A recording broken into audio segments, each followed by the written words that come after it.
Johnny, we have a football game tonight, or at least a semblance of a football game.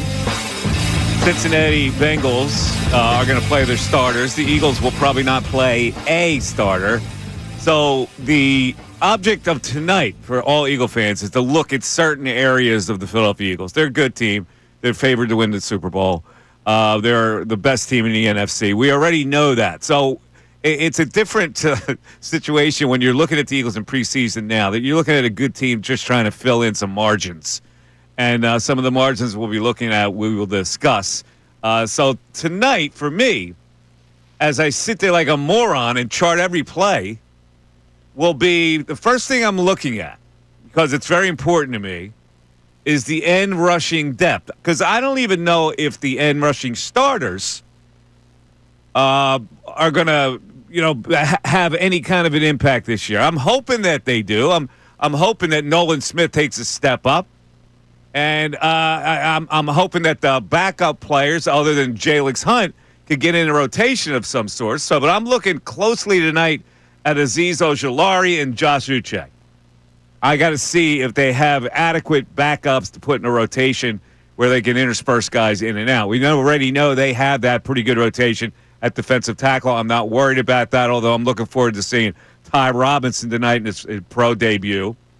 Second thing I'm looking at is the cornerback battle, where the new guy played. Ja'Cory Bennett probably will not play tonight. But will they throw the vet, Adoree Jackson, into a meaningless preseason game tonight, or will this be the Eli Ricks show? And we'll get a good semblance of whether Eli Ricks can play the majority of the game. It's kind of demeaning to throw Adoree Jackson in a preseason game like this, but I guess you got to see him and Keely Ringo in that competition. So both of those guys will probably be in early. But I'm looking at Eli Ricks to see if maybe he can win a job out of nowhere. The safety position. Sidney Brown, probably going to have to play a lot tonight. Maybe Andre Sam, who's had a pretty good camp. Sidney Brown, here's the most intriguing thing for me. If the Bengals are going to play their starting team, will Sidney Brown come downhill and level his brother Chase in an early play? And finally, we're going to look at the backup quarterback position, and everybody from St. Joe Prep filling the seats to see Kyle McCord. And listen, we already have our backup. Like the backup is sensational. We already know that they're in good hands with the backup quarterback. The third and fourth battle will be Dorian Thompson-Robinson and Kyle McCord. So with that, let's bring in Ray Dunn, who's with me today. Ray, where are you looking close at tonight? Definitely that secondary. I mean, you laid out a number of the key players in that secondary, given the fact that you're probably going to get a quarter of the starters for the Bengals, and I mean a full first quarter of starters from the Cincinnati Bengals. You get a pretty good idea of how they match up against some pretty talented people and a pretty talented offense. So I think that, to me, early on will be what I'm looking at. I mean, some of the offensive operation with Patullo, maybe you're interested in just how it runs and just how they end up making things look out there. Tanner McKee will be interesting just because it's the backup quarterback and you want to feel comfortable with what you have in a backup quarterback. I don't think we're going to be taking calls tomorrow saying that Tanner McKee needs to play because of where we're at. So it's not exactly the most intriguing thing in the world. But he's already got a solid hole in that backup. Yeah, everybody loves Tanner. Yeah, the DTR and McCord back and forth for that third spot, that's something I'm going to watch tonight. Who comes out first? Also, who looks better at the two of them? Because it's the quarterback position, it's interesting to me. And then some of those depth guys offensively. I think the depth guys offensively, to me, like Shonderick Powell, someone that I've heard our own Andrew DeCecco talk about a number of times. Is he someone that's going to end up being this preseason's Paul Turner, where we're going to be talking about him, and he's not going to be here by the time September comes, but maybe he gets a job somewhere else? So some of those guys, but mostly if you want to talk about the impact of this season, that secondary against the starters for the Bengals is where I start. All right, here's another area that I have to look at as well, and it's the other wide receivers. Listen, they're deep right there with the starters, obviously. Johnny Wilson, will he actually catch a freaking ball? I mean, everybody talks about this guy, lauds this guy. He never catches anything. I'd like to see him catch a ball tonight. Nia Smith, his job might be in jeopardy. Although, the way he returns, as a return guy, he's valuable. And the sensation of the camp, Elijah Cook. You mentioned Paul Turner. Who's going to be the Travis Fulgham of that backup wide receiver core? It could be Elijah Cooks. Everybody says he's had a great camp, big body, the whole bit. We'll look for him tonight. Could be. Another name in that wide receiver room. I know he's been banged up, so I don't know what his status is. Terrace Marshall, the one from LSU, I think was a second-round pick a few years back. Yep. That 2019, like one of the best college football teams of all time. Jefferson, Chase, the two top receivers for that team. And then it was Terrace Marshall, and he was there another year and then got drafted in the second round. Obviously, anyone that's a former high draft pick that has not made it in this league is of a little bit of intrigue just to say, well, all right, well, they were drafted that way for a reason. They played at that big school for a reason. What do they have? Does he have anything? Do we see something from him tonight? Is he going to be the fifth wide receiver here? That's where we're at today, Michael. That's where we're at today. And I might add that you can bet on this game. Oh, yes, you can. And here's the trick of betting on it. If you bet on this game, you're a degenerate, first of all. And I may bet. The Bengals are 5.5-point favorites tonight. But you can also bet some props. Cincinnati Bengals with 1+ passing touchdown is minus 650. That's a shoebox bet. Joe Burrow going to play early? You think they'll get a touchdown pass in this game? Minus 650? What's the alternative? The under is what? Plus what? Is there no alternative? It's just the 1+? No, it's just plus. Can I bet no touchdowns through the air? You can't. That's not listed. No touchdowns through the air is not listed. Burrow throws it right in the waiting arms of Sidney Brown, who brings it back for a touchdown. That's the only passing touchdown they have tonight. Eagles total points. Would you go over 10.5? Yes. You would? Yes. It's minus 295. Feels good. Vegas and I locked all right, how about this? Over 13.5. They scored 2 touchdowns tonight? Yes. Yes? Yes. Minus 164. The Bengals. First half winner. You like that? Because they're going to play their starters early? Minus 230. You got to hop on all this, Ray. I would love the overreaction if the Bengals starters don't look good. I'll be honest. That would be a really great day for us here tomorrow. If we can watch the backups of this defense take care of the Bengals starters. I don't think it's going to happen. I imagine Burrow's going to be able to get down the field and get a touchdown. All right, well, anyway, everybody's assignment tonight is to sit there with a yellow pad and chart every play, and so we can talk about it tomorrow on who had value and who did not have value. Is that fair to ask the people to do it? Incredibly fair. I'm from stem to stern now. I'm talking from play one to the final play of the game. You got to watch all 4 quarters of this game. How many people are actually going to do that? Me and you. Well, I am. I got post-game duty tonight. Oh, there you go. Well, you're doing the post-game show. Oh, yeah. We're breaking down all 4 quarters of preseason action. Break it down. All right. We'll touch on the Phillies as we go into a break. They got whacked yesterday. 10-game road trip now. There's some ominous things to discuss here with their pitching staff. And namely, it's Zach Wheeler and it's Ranger Suarez. And we'll get into some numbers. And also how the roster's going to look when they come back from this road trip, because you got guys that are coming back. You got 2 pitchers that are going to have to be added to the. What's the roster going to look like at this point? Who stays and who goes at this point? 610-632-0975. It is the Mike Missanelli Show, and we're back here on 97.5 The Fanatic.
Mike Missanelli Show, 610-632-0975. I know I'm asking a lot for the people because you just kind of want to rest your tired eyes and watch some Eagle football tonight without, coming up with the evaluations that we have to come up with. But I will ask the question, what's most interesting to you about this game tonight? Where are you looking closest? And, we just presented some areas that, when we look at it, we go, okay, there is a battle. It's a legitimate battle, that cornerback position. And also for depth, like who can play. We're looking at the 50-50 first, 52nd, 53rd guys on the roster here. But that's a luxury, isn't it? Think about that. You're looking at four positions and who can be depth for a team that probably should go back to the Super Bowl. So I'd love to know where you're looking tonight and what you're going to do, how you're going to be approaching this game.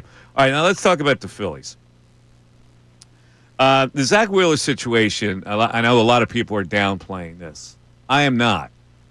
And this is why yesterday we talked about a six-man rotation, which right now at this point might be a necessity. I'm not an advocate of it because I hate to have guys get out of their rhythm, but they may need to do this because Zach Wheeler at the All-Star break, since they pushed him to that complete game, and he went to the All-Star break, he said he wanted to get himself ready for the season. He has come out and in his last four starts has an ERA of about 5. That, to me, is problematic. Now, we have the report with his shoulder. It's funny because the Phillies say the MRI came back clean. Oh, yeah? Okay, I guess I have to trust you that the MRI came back clean. That does not mean that he doesn't have something wrong with his shoulder because in his last four starts, he has not been the sharpest. To me, when your ace is not the sharpest, that's problematic. And the other thing is Suarez. Suarez has given up 29 hits in the last 23 innings. His ERA in the last four starts, that's since the All-Star break, 5.79 ERA. You're going to have to lessen the load on these guys. There's no two ways about it for me. Going to a six-man rotation, even though it throws guys out of a rhythm, it'll lengthen it a little bit. Ray, how do you feel about that? I mean, I'm always uneasy with the six-man just because of what you said about getting them out of their rhythm. If they do think that this is something that's going to last for Wheeler, where they're going to want to continue to give him more time, I don't see why you wouldn't at this point. It's not that Taijuan Walker's been a bad starter. He hasn't. So he's given you actually some quality starts as that fifth starter so far for you this season. So you're not really forcing a starter in there that doesn't belong. You're bringing back Nola off of injury, giving him a little bit more time and giving him a little bit more space between starts. I think if the Phillies were being honest with you, they would probably want Christopher Sanchez to get more time and get a little bit less of a load on him. So if they go through this time in August with a six-man rotation, I wouldn't hate it. I mean, I'm not a huge advocate for it, but in this instance, if they want to get Wheeler a little bit more rest, if they want to get Sanchez a little bit more rest, if they want to preserve Suarez, because I know Ricky Bo yesterday on postgames talked about how he's running out of gas again in August, and it looks that way. He's hit that 100-inning threshold again, and he's looks a little uneasy out there right now. He really does. It is problematic. I got to be honest with you. If the ace is wearing down, if Suarez is wearing down, I think you've got to try to figure out some way to lessen the load on these guys so they're stronger for playoff time. Now, here's the other thing. The roster is going to have to change when they come back from this road trip. So who goes? I'm trying to figure this out. 13-member pitching staff, right? So they're going to be bringing back Alvarado, Nola, and Robertson. Who goes, right? All right, so the way I have this right now is going to make for a very interesting, I guess, run for what they do pitching staff-wise, because I have Wheeler, Sanchez, Suarez, Luzardo, Nola. That's your 5 that you would expect the rotation to be. Yep.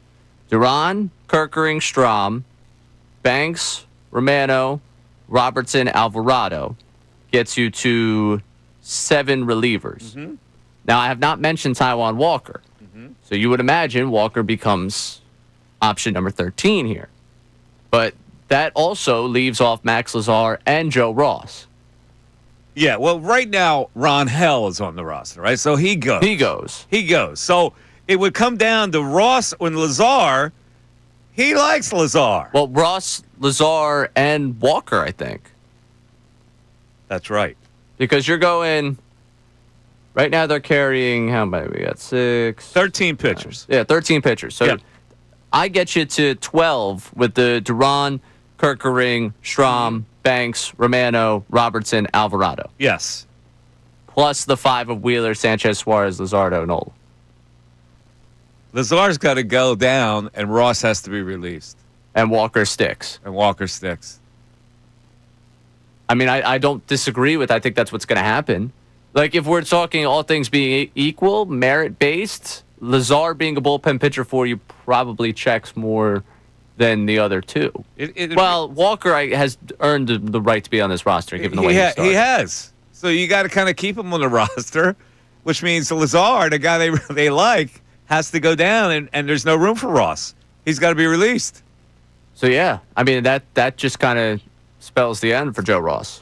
All right, now the other thing is a little easier because Bohm comes back, which means that Weston Wilson will go. You would think. That's an easier one. You would think. Well, who else is going to go? Nobody else can go. Otto Kemp? No, he won't go. They like little Otto.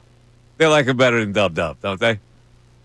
I mean, originally, yes. He can play infield. He can play outfield. Well, I don't know. He's probably a better all-around player, even though that's not saying much, than Weston Wilson. Weston Wilson has a little more pop. I don't know which way they would go there. They wouldn't demote Otto Kemp after all this, would they? I mean, Wilson's used to going up and down. And his OPS is significant, like 40 points higher. Weston Wilson's is? Yeah. I listen. If they send one of the two of them down, I don't think I'm crying tears. No. You know, I'm not chasing the bus down to Lehigh Valley. Wait, change your mind. Poor Otto worked all that way to get here. It was a great story, the whole bit. And they're going to send him down? I don't know. Who's the better team guy? They love Weston Wilson as a team guy. He never says boo. And Otto Kemp's the same thing. Neither guy says boo. I was going to say, do they not say anything or they not asked anything? How about, you know what I would do? Team vote. Silent ballots. Oh, I thought you were going to get the two of them up in front of the room. No. We'll take ballots right on a piece of paper. To run you through the positions here while we're sitting here. Okay. JT and Marchand, obviously, your catchers. Yeah. Schwarber, DH. There's 3. Harper, 4. Stott, Sosa, 5, 6. Turner, 7. Bohm, 8. Castellanos, 9. Marsh and Bader get you to 11. So you're carrying 13 pitchers. 13 and players. 13 position players. So you need 2 more to fit that roster out. We haven't even mentioned Kepler yet. Right. So does Kepler stick? And then the winner of the Weston Wilson Otto Kemp race for the 26th spot end up being the other side of that platoon? I don't know, but it's going to be interesting to see who sticks when all these players come back. Now, when you look at their bullpen, it does have some depth to it now, at least, right? Oh yeah, it has some depth. If your boy can pitch a little bit, Mr. Sixth Inning David Robertson, which would they signed he's up him. at 94. Really, so that's the same area that Ross would pitch in. There's no sense. You can't keep 2 of them. Ross better find accommodations now. Yeah, Ross is. He's got 13 days left to his Philly career. Does he have that much? Well, I guess he's got until Alvarado. At least 10. Whatever it is. All right, we're going to get to the text. A lot of people on the text board are asking they want to see the Eagles starters. You have no chance to see an Eagles starter tonight. None. There's no chance. 0.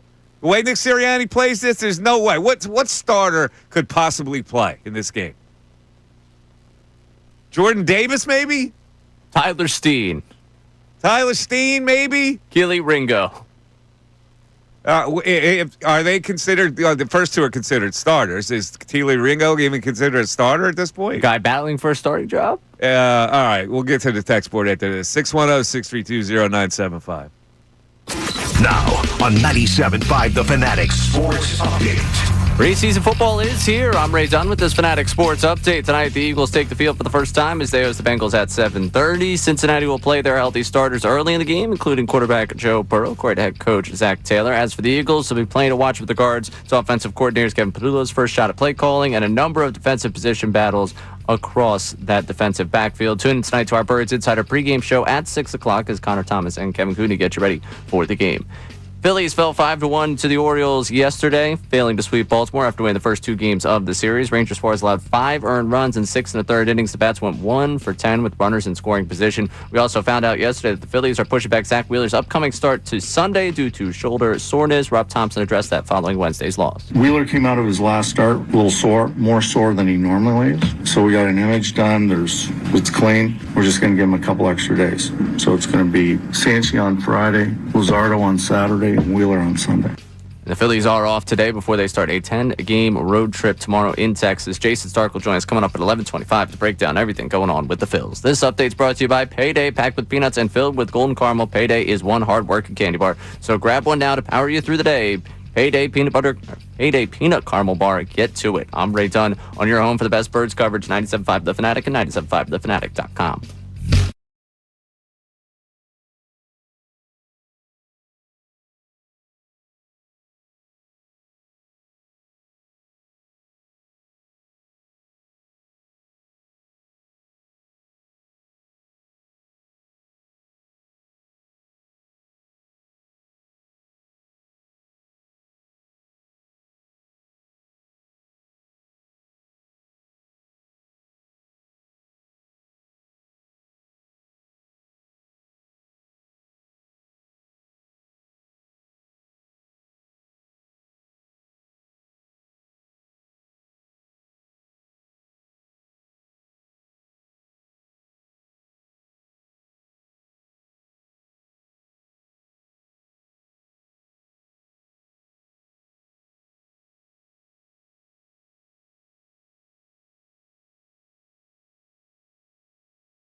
1029, it's the Mike Missanelli Show, 610-632-0975. Jason Starr's going to join us at 11:25 to talk some Phillies issues. In the meantime, we talk some Eagles issues. Tonight, preseason game 1 against the Bengals. Eagles will not play any of their starters. You know that because the line is so heavy in Cincinnati's favor. It's amazing to me that you get information that the Bengals are going to play their starters, right? And they're saying, well, that's good enough for a touchdown. And that could be the difference. It'll make the Bengals 5.5-point favorites. That's very interesting. All right, so let's go to the text board. People are actually asking for the Eagles to play their starters tonight. Why? Yes, and bear with me. This is a long text. All right, go ahead. Terrence from Wilmington. I'm actually hoping that the Eagles' first-team offense starts. And the reason why is in today's NFL, because most teams don't start their starters in the preseason, it takes about 4 games into the season for the offenses to start clicking. Defenses are easier to do, and the fact that you now have a new offensive coordinator who has never coached at this level, he's going to be implementing a system with the backups, but isn't it more important that you need to implement your system with your starters? You still have to get comfortable with Jalen. Jalen still has to get comfortable with the offensive coordinator. Offensive coordinator still has to be able to make a necessary adjustment during the game. Isn't that more important to do with your starters? And seeing that the Eagles' schedule this year is much harder, your defense has a bunch of new starters. Isn't it more important that this offense gets out to a quick start instead of fumbling around for 4 games before they start to get comfortable? My answer to that? No. No, it's not. And here's why. Because you always go risk-reward. There's the Eagles are already, what we know, that they're a Super Bowl contending team. That they're the best team in the NFC. We already know that. So, like, what do we actually have to prove at this point? I get it, it's a new offensive coordinator, but it's really not a new offensive coordinator. He's a guy that's been there. They're not going to vary that much from what their offensive identity is. Now, we'll talk about this a little later in the show because their offensive identity also includes a running quarterback, and there was a great story today in the Inquirer about the perils of that. But, no, listen, their offense is going to be based on running the football with Saquon, and if that stopped, varying off of it with a plethora of really good weapons. So, no, you don't need to have Kevin Patullo button down the offense because they're going to be vanilla anyway with their offense. Absolutely no reason to play your starter in any game, in my opinion. In any game in the preseason. Preserve them, put them in bubble wrap. Let's get ready for the season. You play the Cowboys. Let's go. Practice is what's going to have to define this team. They're going to play against the team next week. They get a lot done with that. It's plenty. Can you imagine if some starter got hurt in a preseason game? There'd be hell to pay. There's no reason for it. If you're trying to build a team where you think you can win something, it's different than being a defending champion knowing that you're good. You agree with that? Yeah, absolutely. I mean, what was it? The Jets game a couple of years ago where Hurts played and got lit up along the sidelines? I don't want any opportunity of that. You're already the top dog. There's no reason to prove anything in this one game. Now, I don't know what they'll do in game 2. Maybe they'll play their starters in game 2. I'm a big proponent of not playing your starters in the preseason. I do not want to risk an injury. People say, well, you can get injured game 1. Yeah, you can. But that's when the bell starts. The bell rings there. You have no choice but to play your guys. You have a choice now. Yeah, I'm absolutely not playing. Not playing. My starters. No I don't want to see them until September 4th. No, what do you want to see with your starters? Other than what? You want to see them hum? And you want to be convinced that Kevin Patullo is a good offensive coordinator? You're going to find that anyway in the first game. They're not going to do anything substantial in the first game. Believe it or not, Jalen Hurts and A.J. Brown have a connection. I don't need that tested.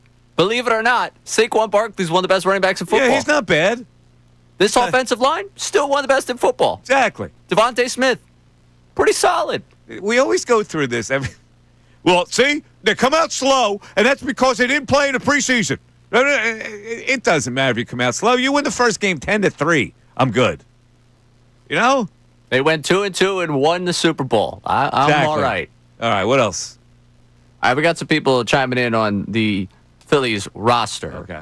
And this is a conversation we've touched a couple of times, Austin and Nashville, with do we leave Walker in the rotation and let Luzardo start the transition of the bullpen for October? No.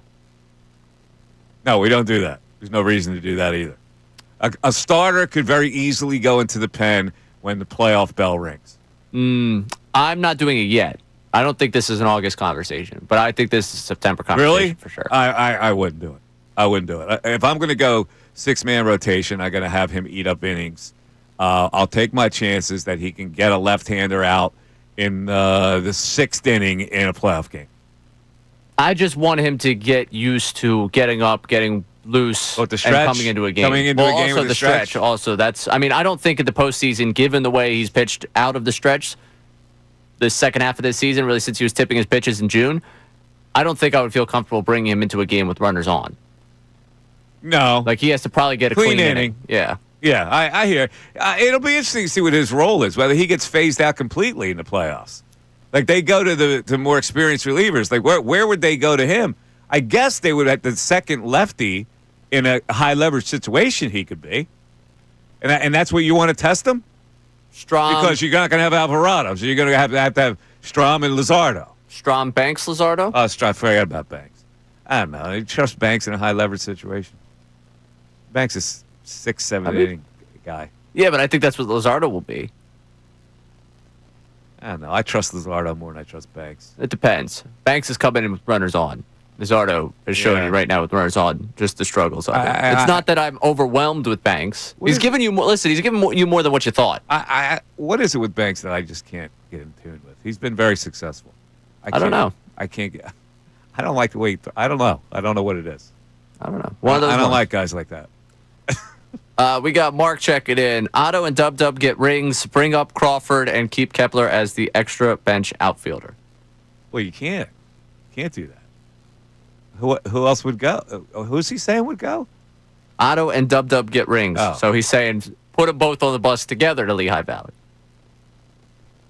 Well, you want Kepler to be a left-handed pinch hitter? Yes, that is what he wants.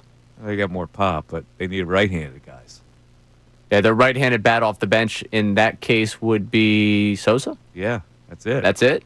Because Bader would be your starting center fielder. Or Crawford be your starting left fielder. Yeah. And I guess Marsh and Bader platoon center, and then and Crawford's your everyday left fielder. I don't know. This is really, there's a lot of questions that they have to answer. it's amazing. Yeah, It's it really August, is. and we're trying to reshuffle this roster 6 different ways. I know. All right, 610-632-0975. Greg is up next on the line. Your call also at 610-632-0975. Mike Missanelli Show. It's football night in Philadelphia, and we're back after this. It's game day. Well, preseason.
Show. I'm Mike Missanelli. Yep, that's me. I gotta air a grievance here, and it's a small matter, but it's just like I'm a stickler for this kind of thing. It's the newspaper man and me coming out. You know that MRI, the report comes out, right? So every media person who's announcing it goes, the MRI came back clean. Well, we don't know that. The media person doesn't know that. It's like not like you saw the MRI and you can make a diagnosis. The proper thing is the Phillies say the MRI came back clean. Right? Rob Thompson specifically said it came back. Yeah, well, the Phillies say it came back clean. And that covers it. But you can't say you can't trust anybody.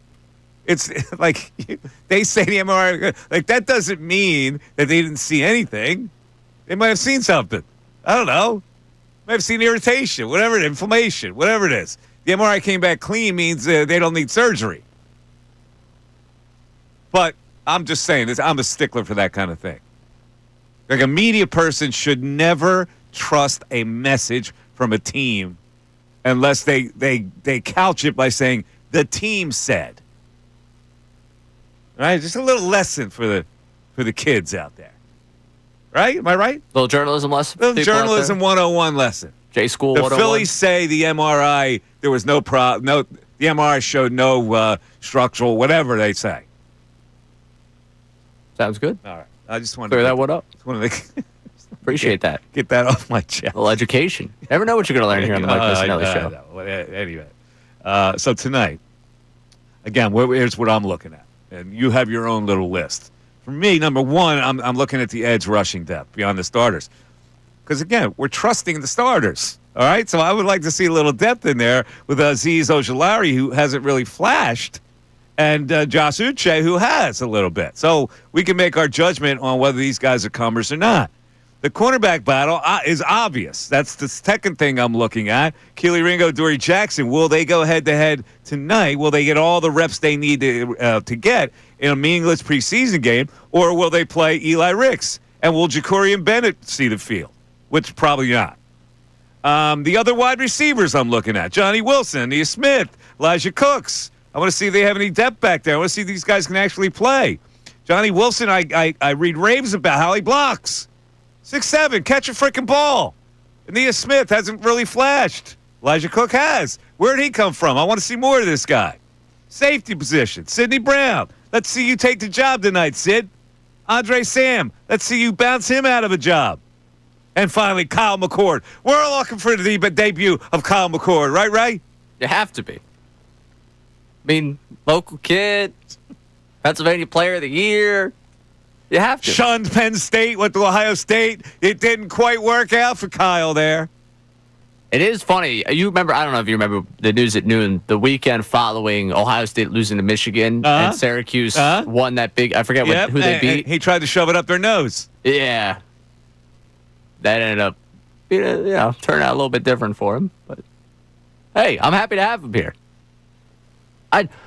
There is the little from here thing that's like, I hope he beats out DTR. You like that? I like the from here story. I'm a big fan of a guy that grew up around here that can make it away. I don't like the from here story if you went to Ohio State. Yeah. See, you don't feel that. Yeah, it doesn't really bother you feel that with other schools in the Big Five. Are you just upset at the fact that he beats you every year? No. I hate Ohio State. Yeah, I know. I'm just saying. So when you shun Penn State for Ohio State, that's the worst sin you could commit. I know. It's just it not working out from at Ohio State, even though it didn't work out from at Ohio State. Didn't work out, Kyle. He still beat Penn State every time he played them, though. How many times did he beat Penn State? Twice? Two more times that Penn State beat him. Did he beat Penn State? You got the win? It was once that he beat him. Kyle McCord. I don't think he beat him twice. Ohio State. They won one game when he was the starting quarterback.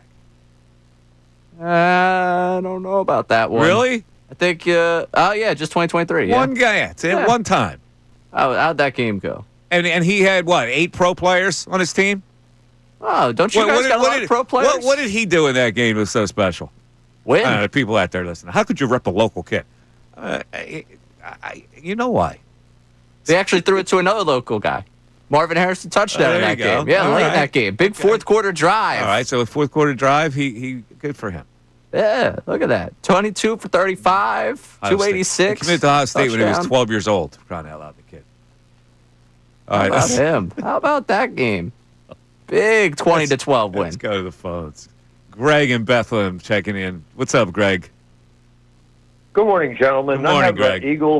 Eagles and Phillies points, but you might mention to Billy Baseball that if he wants to have people call in, they shouldn't have you on hold for the entire session and not get to you. But that's are you airing a grievance with Bill? I am. So Bill kept you on hold? Multiple times. Uh-oh. They don't really take calls on that show. Well, Do they take calls? They don't. Do they take Bray? They've been taking calls on that show? They've taken some phone calls. Yeah. I haven't heard a lot of phone calls on the Billy Bats show. Well, there aren't many, but they put you on hold and then never get to you, or they change subjects. Yeah. Well, so you know I don't do that here. I respect my callers. I like to get them on. Well, I appreciate that. You know, it's obvious that you enjoy the interchange. I love the callers. I love my callers. With the callers, you know, because we're such founts of knowledge. Yes, you are. Yes, you are. Hey, on the Eagles, you think we're going to see any special teams players tonight, or is that going to be all backups also? Oh, they'll be all backups. Well, the special teamers are backups in general. So well, that's what I mean. Yeah, I should have said. Yeah, you'll see those guys on special teams. Okay, all right. Yeah, good. you won't see anybody who's on the starting at 22 on special teams. I don't think. No, I wasn't expecting that. I was just hoping I might get to see some guys that I'm actually gonna. Yeah, you'll see that. Yeah. Okay. Good. You'll see Good. that. And as far as the Phillies go, not to say I told you so, but you know, I called about Wheeler. I think the day before they announced his shoulder issues, and you know, now he's got them. Problems with Wheeler and Suarez. Do you think there's any world where they would have to call Painter up to be a starter? No. Okay. No, I don't. I don't think they want to call Painter up. I really don't. And right now they have a depth in the starting rotations. They don't really have to think about that. Okay. Well, I wasn't sure because you know if you lose Wheeler and Suarez, unless they announce that so and so has to miss a start, like they're taking Wheeler back a couple days, give him a little extra rest. If there is any scenario where they have to skip a start and want to give a guy extra rest, maybe Painter comes up. Yeah, I mean the MRI, you know, may show some edema in the muscle. Well, that's what I mean. The MRI came back clean. Oh yeah, really? I'm glad I'm taking your word for it. Well, you can have, you know, an MRI is probably not going to be positive for edema until you have a substantial tear or significant tendonitis. Mm-hmm. So he could easily be symptomatic enough to have difficulty pitching and have a clean MRI. He could have some tendonitis situation. Yeah. You know? Yeah. And that might not show up until it gets more flagrant. And that doesn't mean it's clean. It doesn't mean it's a problem either. It means a little rest, little ice, little anti-inflammatories. 610-632-0975. Mike Missanelli Show continues. Jason Starr coming up at 11:25 to talk Philly issues. You don't want to miss it. Now on 97.5 The Fanatic Sports Update. Preseason football is here. I'm Ray Dunn with this Fanatic Sports Update. Tonight, the Eagles take the field for the first time as they host the Bengals at 7:30. Cincinnati will play their healthy starters early in the game, including quarterback Joe Burrow, according to head coach Zach Taylor. As for the Eagles, they'll be playing to watch with regards to offensive coordinator Kevin Patullo's first shot at play calling and number of position battles, especially on that defensive side of the ball. Tune in tonight to our Birds Insider pregame show at 6 o'clock with Connor Thomas and Kevin Cooney as they get you ready for some Eagles action. Phillies fell 5-1 to the Orioles yesterday, failing to sweep Baltimore after winning the first 2 games of the series. Ranger Suarez allowed 5 earned runs in 6 1/3 innings pitched. The Bats went 1 for 10 with runners in scoring position. And we found out yesterday the Phillies are pushing back Zach Wheeler's upcoming start to Sunday due to shoulder soreness. Rob Thompson addressed that following Wednesday's loss. Wheeler came out of his last start a little sore, more sore than he normally is. So we got an image done. It's clean. We're just going to give him a couple extra days. So it's going to be Salciunas on Friday, Luzardo on Saturday, and Wheeler on Sunday. Phillies off today and start a 10-game road trip tomorrow in Texas. Jason Stark will join us coming up at 11:25 to talk about all things Phillies. This update is brought to you by Aleve. Traffic and body pain can slow you down, but don't let the pain stop you. With just one pill, Aleve provides up to 12 hours of pain relief, so you can keep on moving. Use as directed. I'm Ray Dunn on your home for the best birds coverage, 97.5 The Fanatic and 97.5thefanatic.com.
.1054, Mike Missanelli Show, 97.5 Fanatic. All right, the Phillies have a comfortable lead on New York Mets right now.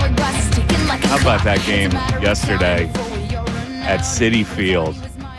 The Cleveland Guardians and Gavin Williams 2 outs away from a no-no. He gets the first guy out in the 9th inning, and here comes Soto, and bang! Home run, no-hitter gone. He stays in there, and then he gets the next hitter, and then he walks the next guy. Well, first of all, as soon as Soto hits the home run, I'm taking him out. They let him out there for 126 pitches yesterday. You think he's feeling it today? 126 pitches. That's unheard of in this day and age. Yeah, I thought for sure that at some point they were going to be, all right, it's a combined no-no here. Let's go get someone up. Let's get someone in here. Listen, I would let the guy try to get the no-no, once-in-a-lifetime thing, but as soon as Soto hits a home run, the ball's in the air, and I'm on the step going out there to get him. That's the end. You let him throw how many more pitches? He's not going to end up getting around second base before I'm out there. No, seriously. I don't know what they were thinking of there. They finally got him out of the game after he walked the guy. He got the next hitter out, and he walked the guy. He threw like 15 more pitches. Come on, man. Now, this scuffling Mets team, you know what they're being gifted this weekend? What's that? A 3-game set with the Brewers in Milwaukee. Oh, boy. Woohoo! That's a big one. Yeah. They got a decently tough schedule the rest of the way. The Mets are dripping. Phillies win the division, I don't think, with any problem. Ooh, all right. Yeah, I really think the Phillies. They're 2.5 up now. I can't see the Mets rallying. Am I greedy for wanting the Phillies to finish off one of these sweeps? I know that's important to a lot of people. I know they were talking about it on the post-game show today. They just can't seem to sweep. I don't care about that. It's tough to sweep a team, man. It is, but it's the Orioles. Yeah. Like yesterday, you go into that one. I understand Rodgers having a good season. Still a major league team. It is a major league team. And you could lose to any major league team any day. You can. Absolutely. Except for the Rockies, who are 2 of the 5 sweeps that the Phillies have this year. Yeah, I get it. The Orioles stink. The Phillies were flat. I felt that flatness yesterday in that game. Mm-hmm. But it doesn't matter. They win 2 or 3, 2 or 3, 2 or 3, 2 or 3. That's going to add up. You're going to be pretty good. No, and it's not like to their detriment. I just would love to see them get on a little extended run. I mean, them winning 3 games in a row was the first time they had done that in a while. Like we haven't seen them put together something of an extended run since the middle of June. It has been kind of a seesaw for them. Yeah, it has. And just right now, especially with the Mets scuffling, you would love to take advantage of the fact that they're scuffling. You could kind of put some distance in this division, and we're talking about, all right, how are you lining up seating-wise instead of are you winning the East? Here's the thing about the Phillies. Are they an overly dominant team that you would expect them to sweep series after series after series? They haven't been since last May. Yeah, so I go, I'll take 2 or 3. That's fine. I can't ask for much more than what they are. They're a good enough team to be in the playoffs. We'll see how that figures once they get there. But I don't think that they're a dominant team where I should expect them to sweep all the time. I don't need all the time. It's like 1 or 2 a month, you know? It's bugging you, isn't it? It's a little, like, especially coming out flat against the Orioles yesterday was a little much. Like, come on, give me something. Like 1 for 10 runners in scoring position. I don't know. I just like when I look at a baseball season, I go, they're going to lose games. They're going to lose some games to bad teams. It just happens in baseball. As long as they stay like 15 games above 500, I'm okay. I know. It's just, to me, it's like, all right, the Boston series, you win the first 2, then you lose an extras in that 3rd game. Yeah. New York series, you win the first 2, you lose on Sunday. Yeah. This Baltimore series, I don't know. Maybe it's an AL East thing. I don't know why both those teams jump out, or all 3 of those teams jump out to me. But like these series, I'd like to see them just finish one of them. Dominate. I don't need them. You'd like to see a team that's not a dominant team dominate. I would like to see them finish off one of these series, just one. Like if I'm talking about 2 months since the last time they swept a team, it's kind of crazy for a team that could win a division. Is it? I think everybody kind of like. This day and age, everybody bounces. Oh, I know. You know? It's not the way of baseball where they're going to just run through teams. I got that. Yeah. But I would just love to see them finish off just one. You know, they had, what was this? I'm looking last year at some of these runs in the second half. But, like, I don't know. I'd just like to see them finish off one of these. It bothered me a little bit. I can see it. I can see it's bothering you. Yeah, a little uneasy. It's 11 o'clock. You're listening to WPEN HD1, Burlington, Philadelphia, Beasley Media Group Station. broadcasting from the Comcast Business Studios, powering possibilities. All right, let me get to this this Jalen Hurts story, which I found very interesting. I guess Jeff McClain wrote this? Yes. Okay. How many notable quarterbacks has run as much as Jalen Hurts through 75 career starts? So this will be his 5th season. How many notable quarterbacks have run as much as he has through 75 career starts? There's been one, and it's the one you would think of. It's Lamar Jackson. In the history of the NFL, only Lamar Jackson has had more carries in his first 75 starts of his career than Hurts. And for me, Lamar Jackson is much faster than Hurts. So maybe he can avoid hits. So Jackson has averaged 11 rushes per game. Hurts has averaged 10. Now, that's a lot of carries. In year 5, the story says, is around the time when dual-threat quarterbacks often begin the process of running less and working more from the pocket. So Jackson's already had a downward trajectory in carries per game. So what will they do with Hurts? This is a question that goes straight to Kevin Patullo. It has to. I mean, you have to really consider what scaling back the running game for him looks like. And I think they started that last year. I think a lot more of his running last year was a lot more of he sees an opportunity. Yeah. They do some of those out of the pocket, draws. Scramble instead of the running plays that they designed for him.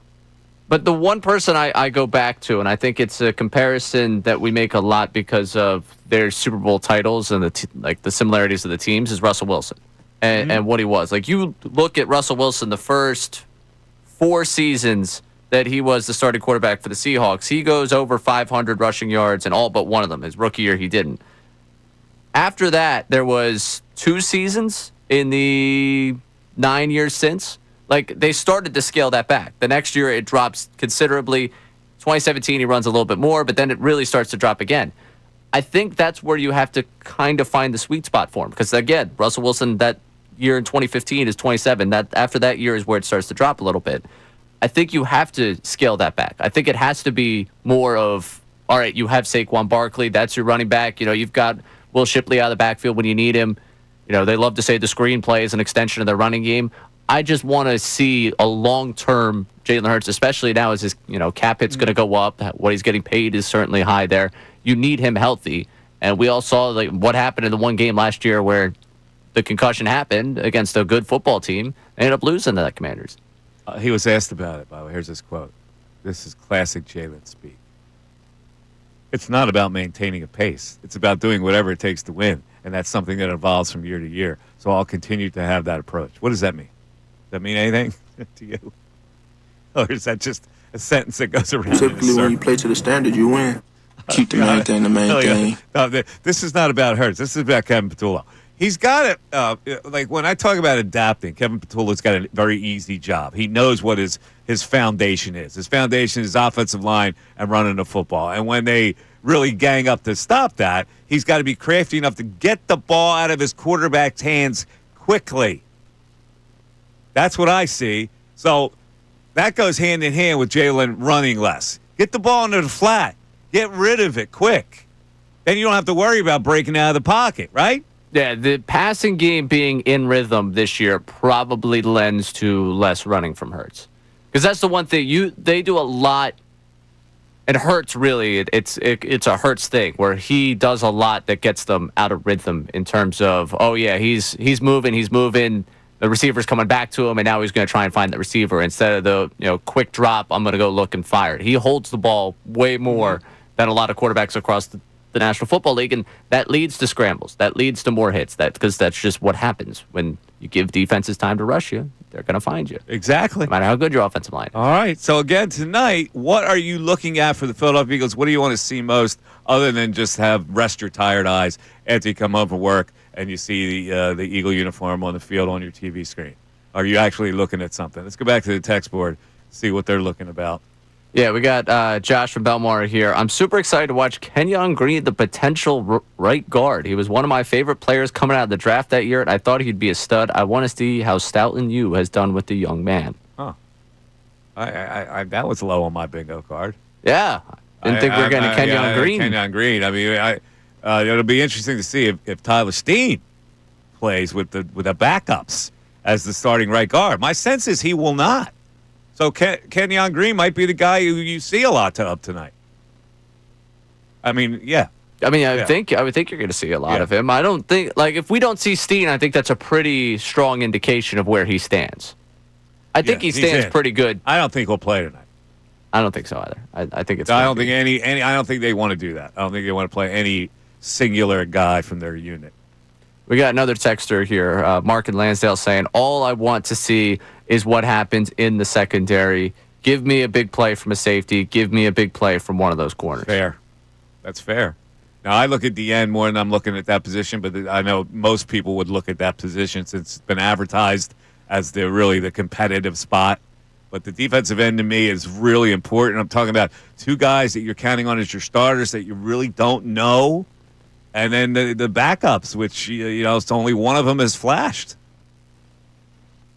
Yeah, I think that cornerback position is going to pop for a lot of people, especially with the trade this week. I think that trade sent a message to everyone. I don't know if we love what we have here. Yeah, I agree. And if they show you today why they don't love what you have here, then we have a legitimate conversation of, I know Darius Slay got under people's nerves for all the talking he did, the podcasts, and some of the things he would say.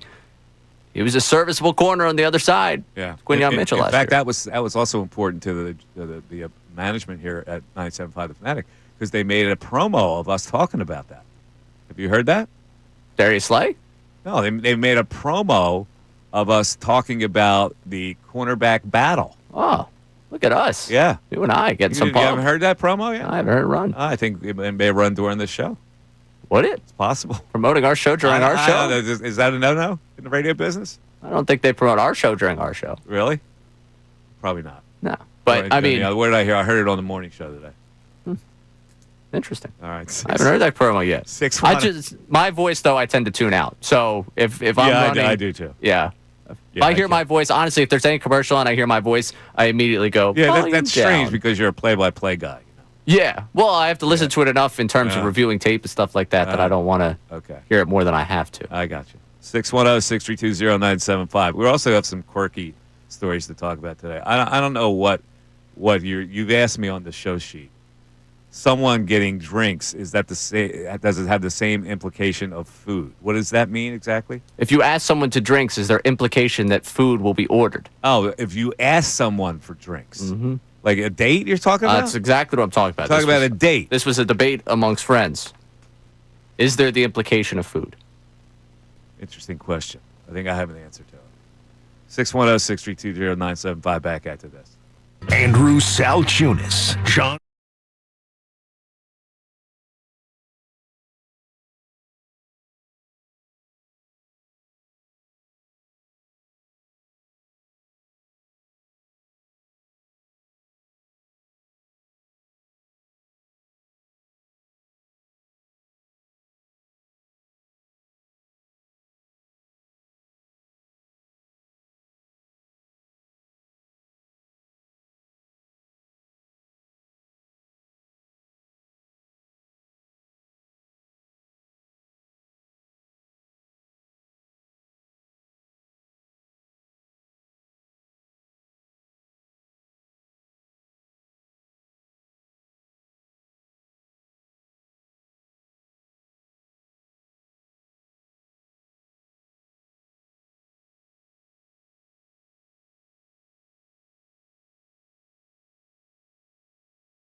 I rarely toot our own horn here on the Mike Missanelli Show, but we had a big discussion yesterday and at other times about the outrageous pricing at Citizens Bank Park. And I got to feel that an Inquirer reporter was listening, because today in the Inquirer, there is a story about how the prices are equally out of control at Lincoln Financial Field, also run by Aramark. Did you see this particular story, Ray? I did see this story. All right, Ray. So we've already established that crab fries at the ballpark are $18, including maybe an extra surcharge for a cheese cup, which takes it over $20. How much are crab fries at Chickies and Pete's in South Philly, right down the street from the ballpark? $9. That is correct. It is $9. Thursday, baby. So half price. Half price. All right, let's move on. How much does it cost to buy crab fries with two cheese cups at Chickies and Pete's at the airport? Ooh, 15. $10.25. What? Again, close to half price. 2 cheese cups? Yes, with 2 cheese cups. You must have a first-class ticket. All right. How much does it cost to buy crab fries with 2 cheese cups at an event at Lincoln Financial Field? $1 million. $25.50.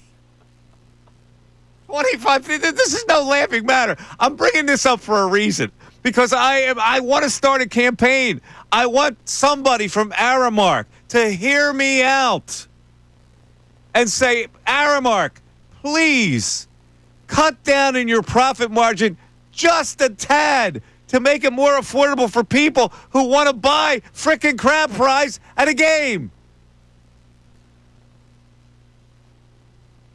I don't know. Well, why do people have to price gouge? Why? Why do you have to price gouge? What do you get out of that except your profit margin goes up and your stock price? I get all of that. It's the people.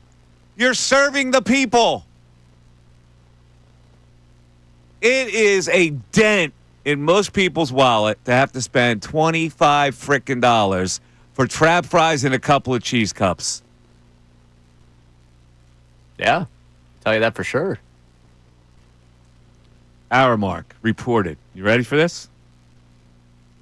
$17.4 billion in revenue last year. Now, you mean to tell me they can't report, I don't know, $16 billion and pass on $1.4 billion savings to the people? Am I out of line here? No, be nice. I'd love to pay a little bit less at the ballpark. I'm a big fan of your proposed cuts to prices. Here's a Billie Eilish concert. Person, 150 parking, food, and drinks. In one trip to the concession stand, she spent $77 on 2 orders of chicken fingers and fries and a beer and a soda. It hurts me. It hurts me personally that this price gouging goes on. And there's got to be something that we can do about it. Can the mayor of Philadelphia do something about this? Sherelle, I'm asking, I'm pleading, I'm begging. Make this an issue. I got to have people join me in this quest. I can't be barking at the moon here. I got to have some support here for this. I would think you're preaching to the choir. I'd be willing to front an organization that lobbies for this. I'll go on a picket line if people need me to. How are those signed? I'll be right there with you. Price gouging, no bueno. Save me money. Save me money. I mean, really, if people out there go, Mike, wait, is he going nuts? No, I'm not going. I feel for people. It's too much of a chore now for regular folks to go to a game. I didn't even get a beer the other night, Mike. because it was too much money. Right? Pretty much. Anybody got my back on social media here? Colby on the YouTube chat. Mikey, I give you my support. I will come pick it. Okay, so that's two people. We need a consensus of people here that aren't going to put up with this anymore. Because if you put up with it, the price goes up and up and up. It's not going to stop here. What do you think next year? They're not going to have a price raise? I'm telling you, man, that Schwarber contract, someone's paying for it. Well, that's what I mean. I get it. We're going to keep our players. There's no salary cap in baseball. All that is passed on. So Aramark charges double, right? So the vendor has to get something. Aramark gets the most. They set the price.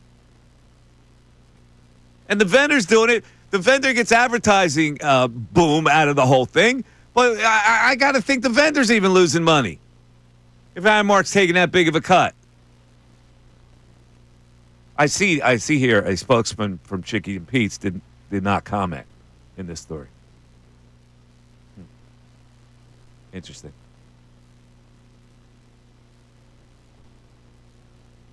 All right. You're getting support here. Good.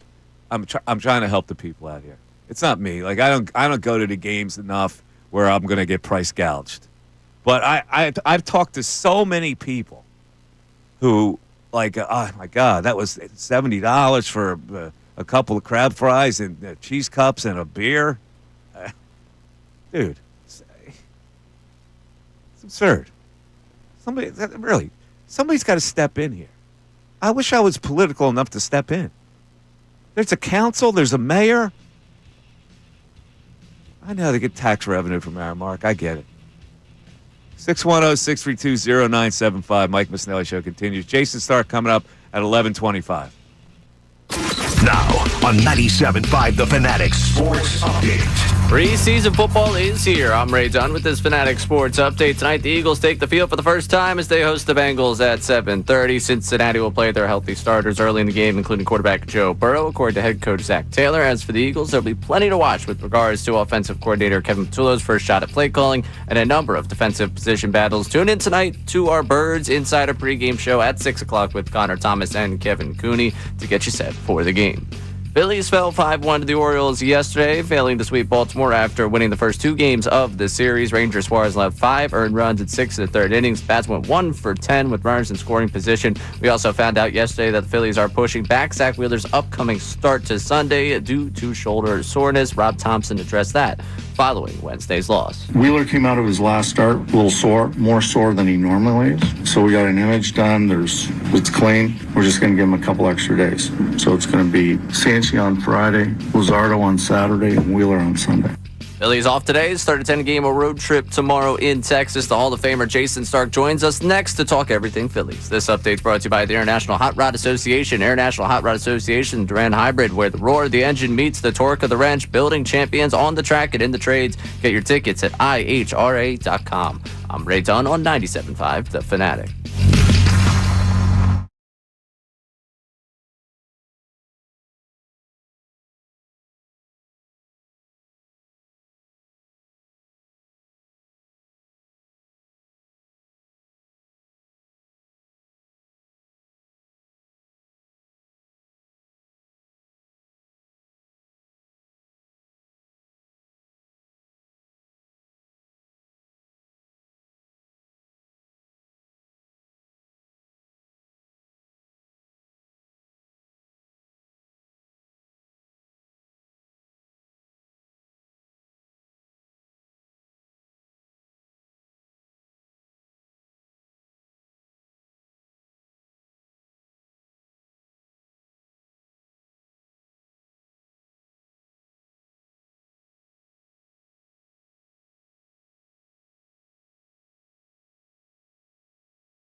It's the Mike Missanelli Show, 610-632-0975, and it is time to bring in our baseball man. He is the great Hall of Famer Jason Stark, who, of course, you listen to with Starksville and you read in The Athletic with the weird and wacky, but he knows everything about this Philly situation, so let's bring him in. Jason, how you feeling today? Hey, Mike. Jason, let's start out with this is a 10-game road trip, and when they come back, the team will be altered slightly. Let's look at how they may look here with guys being added and guys going away. How do you see this? Okay. I think it's a work in progress, but, obviously if all goes well, Aaron Nola would be back by then. Jose Alvarado would almost be back by then. It's kind of a question what's going to happen with Justin Crawford. His call-up is definitely in play, so that's certainly a possibility too. But if your point is things could look a lot different in 2 weeks for this team, I would agree. Okay, so let's try to figure out what it is. Is Max Kepler playing for his Phillies life in these next few days?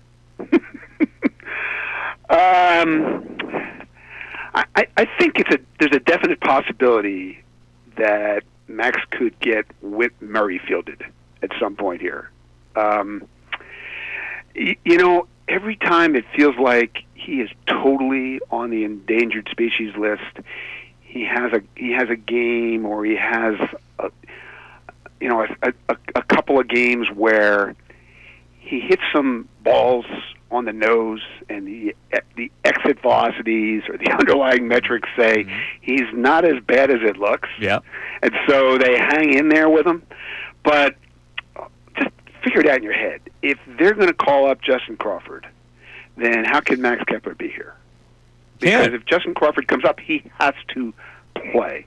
I don't know if it'll be 7 days a week, every single day, but it's going to be a lot. And then where does Max fit? So I think that's what they're evaluating. Is it time to call up Justin Crawford, and is it time to pull the plug on this? And that's why I asked the question, because if Max Kepler goes on some kind of a tear on this road trip, maybe they think, well, we can get it done with 3 platoon positions. Well, he is a talented player. He's got, throughout his career, through the years, he's been looked at as a guy with star-type tools, but he's never turned them into any semblance of stardom. He had the one big year in Minnesota, and it's getting to be a long time ago. And I think nobody expects that now, but he should be better than this. He's always been a good defender. He hasn't played great out there, and his underlying metrics keep him in the big leagues. But they're not going to live with no production from that position. And so the platoon situation is the latest way they're trying to go about it. And it's not that unusual in the big leagues today, Mike. You know that. Yeah. No, and the Phillies in '93 got it done handsomely. Yeah. I mean, that worked very well. Left field, right field, second base. Yeah. You don't went to the World Series. Yeah, you don't see it very much anymore. But all right, so let's. No, I disagree. Okay, you do say it with 3 positions? If you follow modern baseball, you know this is how teams think. You and I, we grew up when teams were built around everyday players, set lineups. I can still hear Charlie Manuel in my head saying, "You got to earn the right to be an everyday player, son." And those teams that he managed, they had a bunch of them. Yeah. It's really not how it's done now. If you're a front office that can't find an everyday stud to put in left or center or wherever, you piece it together. You find these 2 guys. One of them hits left-handers, the other one hits right-handers, and start looking around the sport. You'll be amazed by how many good teams actually do it this way. All right, we'll see how that plays out. Here's the bigger question. The rotation with Wheeler and Suarez is not trending in the right direction after the All-Star break. Wheeler, 4.94 ERA in his last 4 starts. The little shoulder situation, they backed him up a little bit. Suarez has given up 29 hits in 23 innings. His ERA is close to 6 in 4 starts. And now the 6-man rotation idea comes in. I know the pitchers really don't like that, but is this a possibility for the rest of the year? Of course.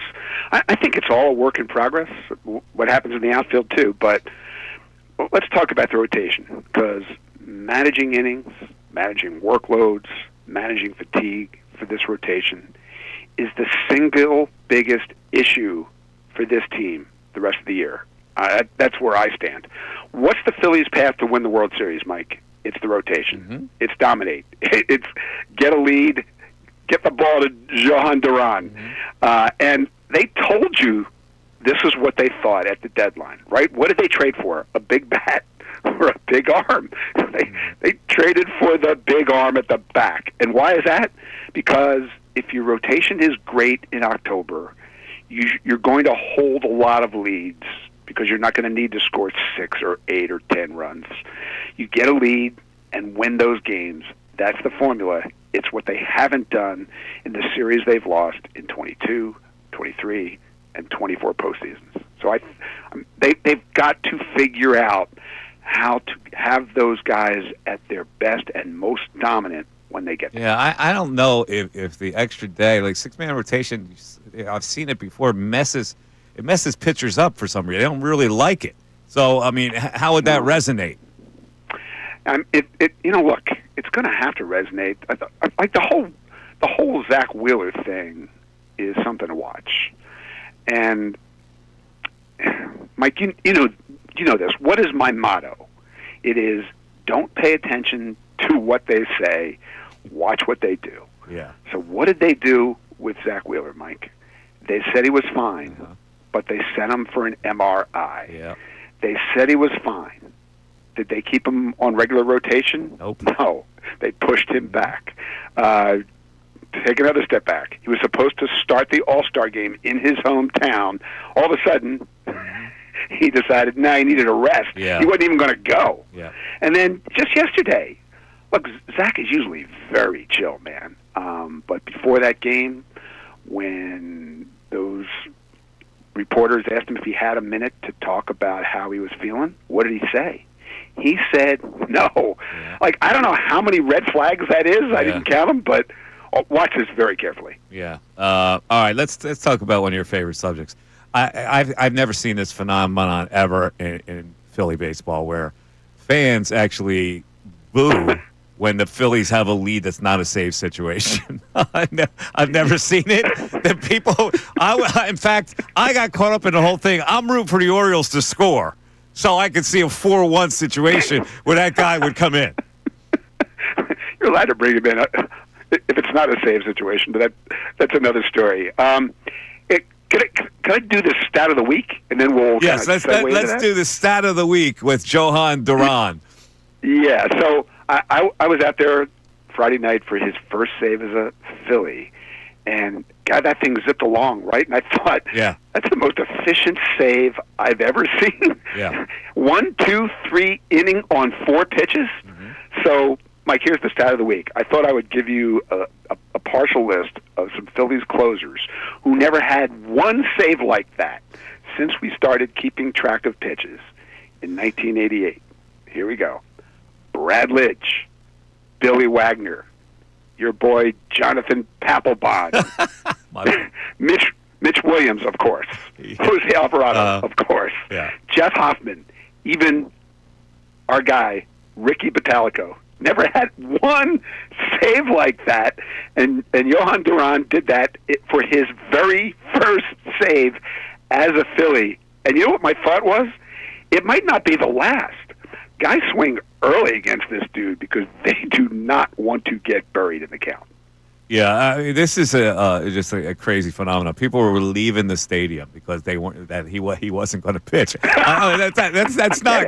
It's probably not good, but I get it now. Well, the show has been advertised now, and people want to see it all the time. They do. You know, some trades you make because you just need the player. this was a trade where you didn't just get a great player. You got an earthquake every time he warms up. The way that place shakes when he comes in, we've only seen it twice. I don't think it was quite like this when they traded for Ian Kennedy. You know what I mean? I've been trying to think of a Phillies mid-season trade that blew the roof off that place like this guy has. Yeah. I mean, I came up with a few. They're not relief pitchers, but Hunter Pence in 2011. I mean, great game. Let's eat. People loved that. Yeah, they did. That was a moment. Right? Yep. Roy Oswalt, 2010, Yep. went 7-1 with a 1.74 ERA. Mike. And then 2009, Cliff Lee kind of got it going, but it actually took a while. I don't remember anything like this. I mean, I've been here and seen a lot of great closers. People, when Brad Lidge got it going, I mean, people were excited to see him. You know, people loved Tug McGraw in this town once upon a time. This show, the energy level in the park, incredible. And listen to me, I think it's changed this team. I think it changes the energy and the urgency around the franchise when this happens, and that's a good thing. Oh, listen, yesterday I spent 20 minutes translating the song that he comes into. We had our friend Vicente, one of our great callers. He completely translated it for us. It's kind of weird, but that's what we do. We're so hooked in it. We've never seen a show like this. I remember Billy Wagner. When people would get an ovation when he would hit 100.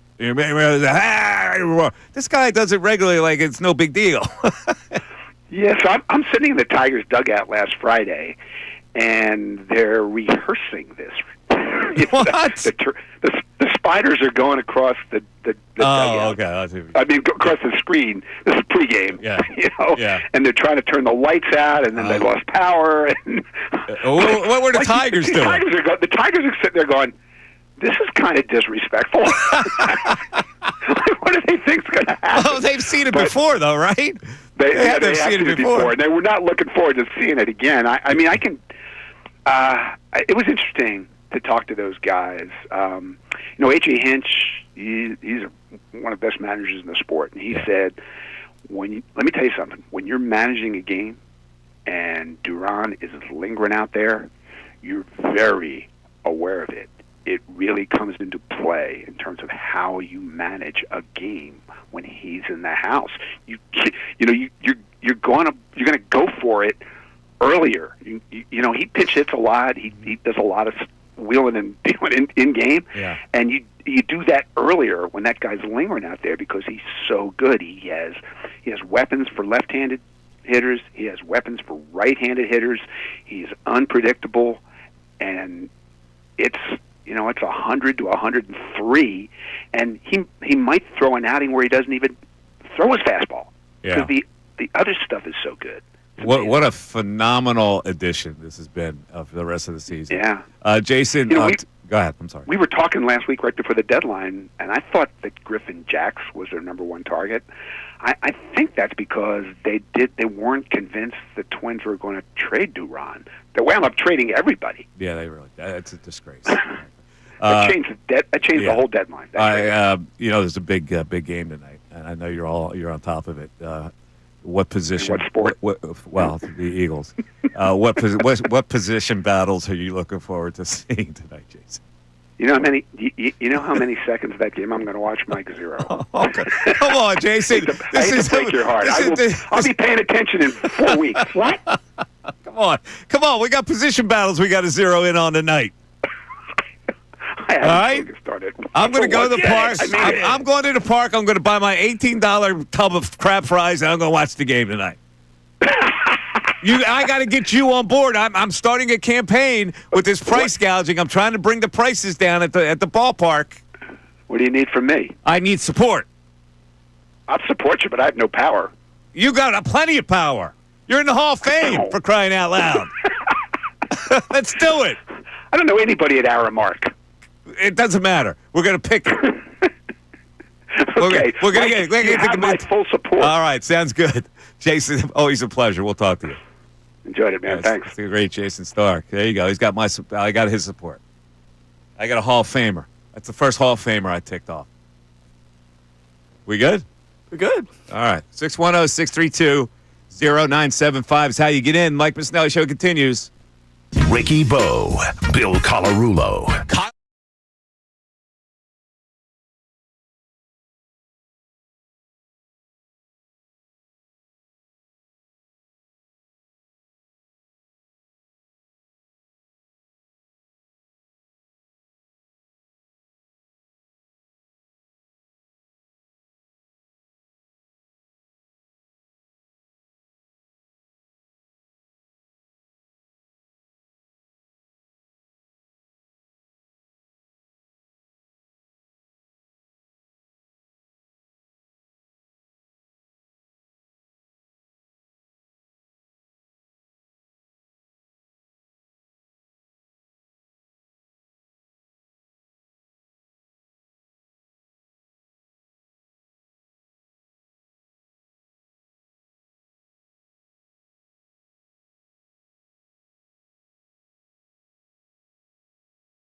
News at Noon. And as an addendum to the News at Noon, I have the preposterous story of the week. It's a local story. I think you'll like it.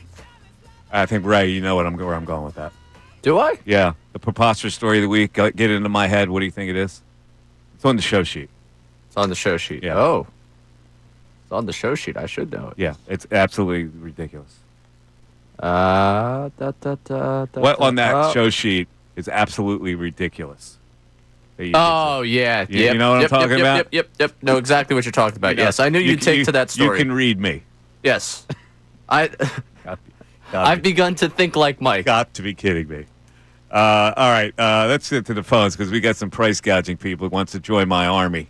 So we'll start with Rajiv in Arlington, Texas. What's up, Rajiv? Hey, Mike. Long-time fan, man. First-time caller. Thank you, buddy. I've been listening to you since about like 2009 or whatever. But, man, I swear, if I had known about streaming and stuff back in the day, if I had the proper internet, I would have been listening to you going back like 2000 and stuff because I was a huge AI fan back then. So listening to anything Philly, I would have been down for it. But anyway, they were the golden days of AI, man. Every day you had something to talk about. I was going to make a slightly off-color joke that no wonder Howard thought that he could get a kiss with these prices that's going on there. Oh, that's what I don't he know. must have thought. I don't know who that is, but go ahead, continue your point. Hey, man, I'm totally with you. These prices are just crazy, especially like me personally. Like a long time ago, I stopped even buying the snacks. I'll just sneak out. I listen to my dad, sneak in a Coke, and then watch the game. And then I realize that the food is just much better outside. And then, these prices are just crazy. And you mentioned the $17.4 billion in profit. Yeah. It's not like these companies are passing it down to their lower-rung employees or anything. It's got to stop. It's going up every year. There's no end in sight for this profit margin, and you're paying more than double what the price is regularly. Yeah, and also, and real quick, just one other thing. A couple of weeks ago, I heard you and Brendan. I'm totally agreeing with you on the bat flipping thing. Did you know that was against Anthony Gargano's team? That the bat flip was done against? Yes, I know. Anthony's son, yes, Mouse. Yeah. Yeah. Well, Anthony and I talked about it, yeah. I was totally with you, man. With the circumstances involving the situation, being up 8-0, shouldn't have done the bat flip then, uncalled for at that time. Totally with you on this price gouging. Like you said, $17.4 billion. The only way they'll understand is we should stop buying the snacks there. But see, that's the point, Rajiv. You can't not buy the snacks. Nobody's going to take the time really to organize some kind of a food thing in a bag and you bring it in, and nobody does that. It's a hassle. So you go to the ballpark, you hope you don't get price gouged, but then you get hungry and you go, man, I could really use a cheesesteak, or I want a Manco pizza, or Manco and Manco pizza, or you get the urge, and then you go, I just paid $75 for 3 people. It's just not right. It doesn't feel right at all. That was Rajiv. He's my press agent, by the way. He knew he liked everything I was. Yeah. Seriously, he's lined up with you for every argument since 2009. Yeah. I'm just saying. Listen, the goodwill the company would get if they lowered the prices just a little bit, like next year, new reduced prices. Wouldn't that be a nice thing to do for the people? It wouldn't do anything for their stock price. I get it, but come on.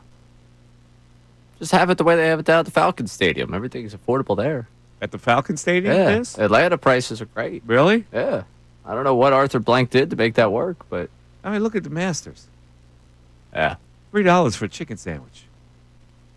You just have to pay your entire life savings to get there. Well, and it's by the way, that's now apparently it's going upper and upper. Oh, really? To get there, yeah. So that anybody's bucket list going to the Masters, it's very difficult. Tom in Virginia checking in. Tom, you're on 97.5 The Fanatic. Tom. Hi, how you doing, Mike? What's up, Tommy? Hey, couple things. First of all, Aramark's right there in Philadelphia, their headquarters. I know it is. I know. Yeah. And then they are a worldwide organization, so they're billions of dollars. It's not really that big a deal. What happens is you worked at UVA and worked for Aramark. And what happens is you have to bid to get the concessions, because some other company can come in and do it. Mm-hmm. So you have to control your prices and say how much you're going to pay the Phillies to do it, for one. I get it. 2, Aramark's in charge of controlling all the costs, all the headaches, and all that other kind of stuff. I get it. Okay. 3, they have to pay a certain percentage to those, like Chicky and Pete's. They might get 10%, 20%, 30%, or whatever the sales are. Yeah. And then they have to go to the Phillies and say, this is what we need to charge to make your end meet, our end meet, and their end meet. And the Phillies can say, well, how about you charge $10 more because we need more of this. So it's the Phillies that actually say this is how much money they're going to make on concessions. All right. Well, whoever it is, whoever is responsible for this price gouging, can we please change it a little bit? Can we get in conjunction with the city and Aramark and the tax revenue and make a deal between the city and Aramark to take less? The Phillies, you want to take less. I'm just trying to. I'm helping the little people here. I get it. I get this corporate nonsense about the certain percentage has to be whatever it is. Let's help the people somehow. So it's the Phillies we need to complain about. All right. Well, then it's the Phillies, it's the couple, whatever, whoever it is. I would like to get the politicians in this city, namely the mayor, to sit down and go, this is intolerable. I agree. All right. That's all I'm saying. I listen. I don't want to get caught up in whose percentage and whose nut has to be made and this and that. Here's what I know. It's ridiculous to pay double the value of the item. It's not right for people who are trying to make a living to afford tickets to go to a damn game. I hate it. 610-632-0975. We're back after this. Now on 97.5 The Fanatic Sports Update. Preseason football is here. I'm Ray Dunn with this Fanatic Sports Update. Tonight, the Eagles take the field for the first time as they host the Bengals at 7:30. Cincy will play their healthy starters early in the game, including quarterback Joe Burrow, according to head coach Zach Taylor. As for the Eagles, they'll be playing to watch with regards to offensive coordinator Kevin Tullo's first shot at play calling and a number of defensive position battles. Tune in tonight to our Birds Insider pregame show at 6 o'clock with Connor Thomas and Kevin Cooney getting you set for the game. Phillies fell 5-1 to the Orioles yesterday, failing to sweep Baltimore after winning the first two games of the series. Rangers Suarez left 5 earned in 6 of the third innings. Bats went 1 for 10 with runners in scoring position. We also found out yesterday the Phillies are pushed back Zach Wheeler's upcoming start to Sunday due to shoulder soreness. Rob Thompson addressed that following Wednesday's loss. Wheeler came out of his last start a little sore, more sore than he normally is. So we got an image done. It's clean. We're just going to give him a couple extra days. So it's going to be Salciunas on Friday, Luzardo on Saturday, and Wheeler on Sunday. Phillies off today and start a 10-game road trip tomorrow in Texas. We spoke earlier to the Hall of Famer Jason Stark. You can catch that conversation one more time on our website, 975thefanatic.com. This update's brought to you by Erie Insurance, celebrating 100 years of protecting your family's most priceless moments. Then, now, always Erie Insurance, erieinsurance.com. That's erieinsurance.com. I'm Ray Dunn on your home for the best Birds coverage, 97.5 The Fanatic and 97.5thefanatic.com.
Yep. Preseason game 1.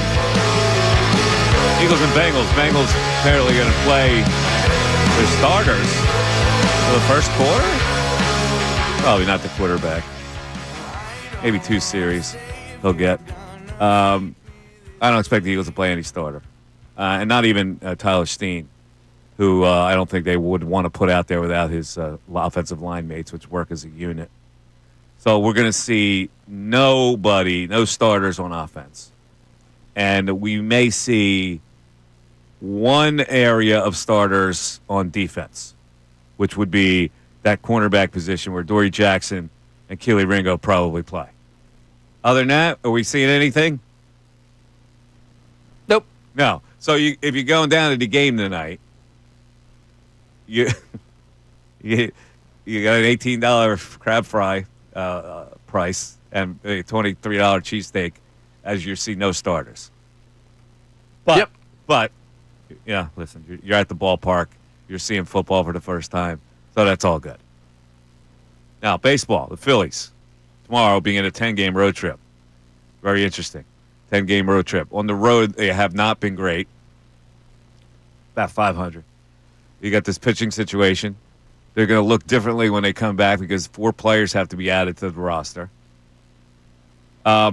So what happened this week was entertaining. You had the Duran stuff. You had the alumni weekend.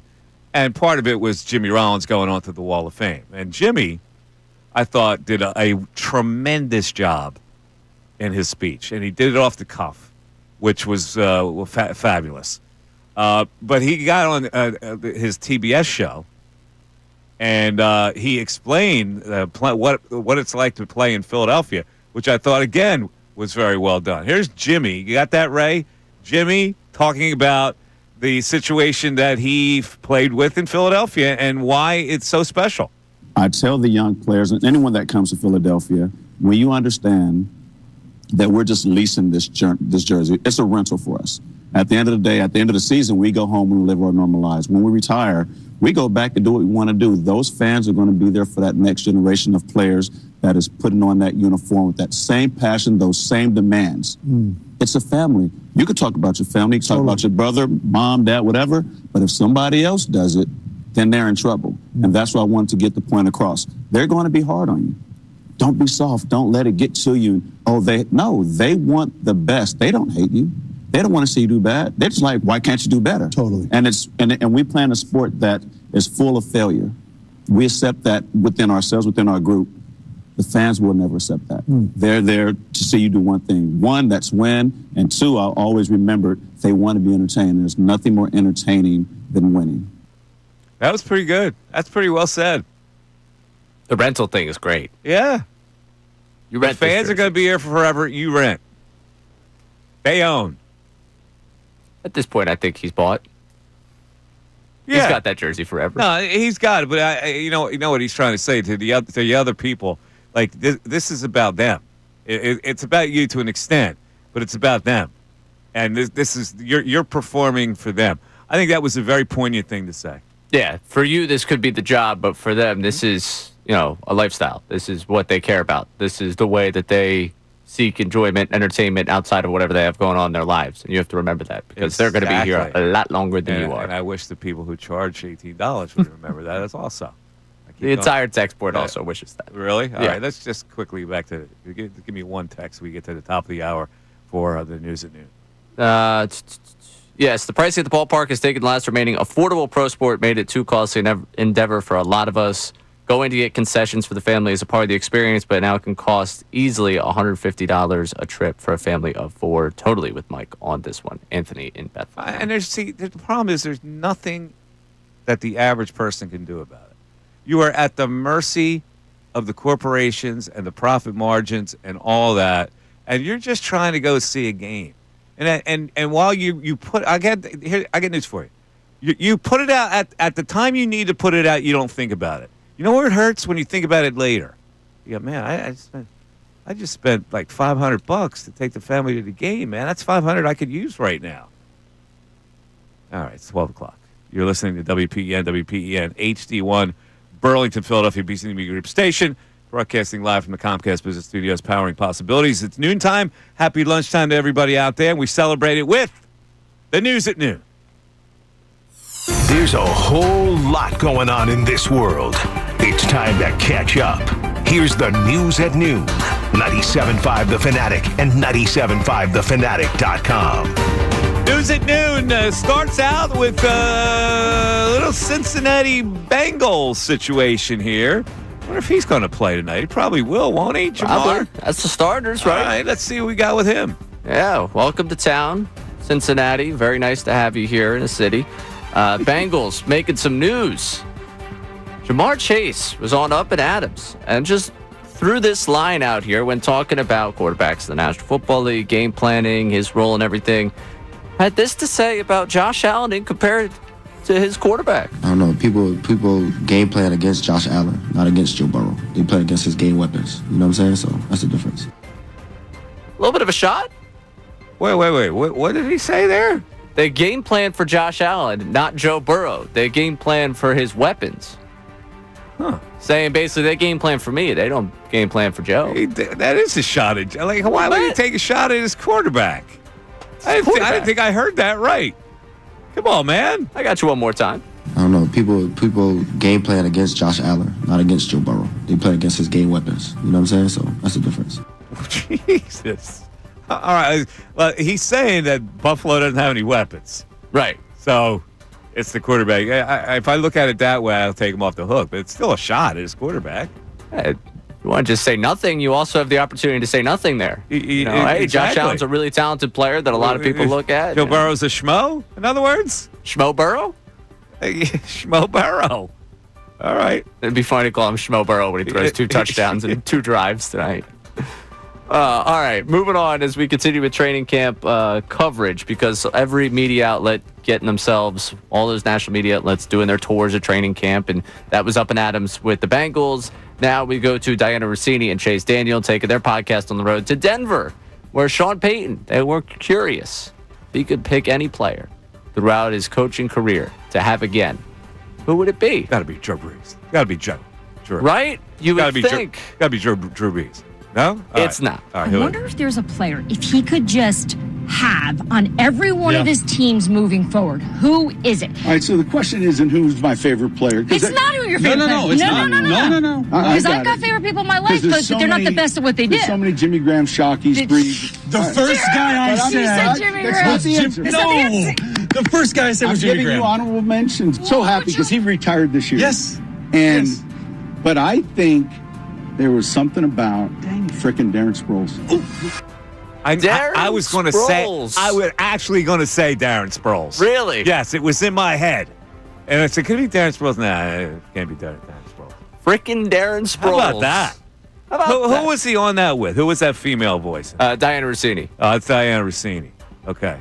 Rossini and Chase Daniel, their podcast. That's them talking with Sean Payton. I was surprised that it was Sproles. Yeah, a lot of coaches say that about it. Like he was so difficult to defend, no matter what he did.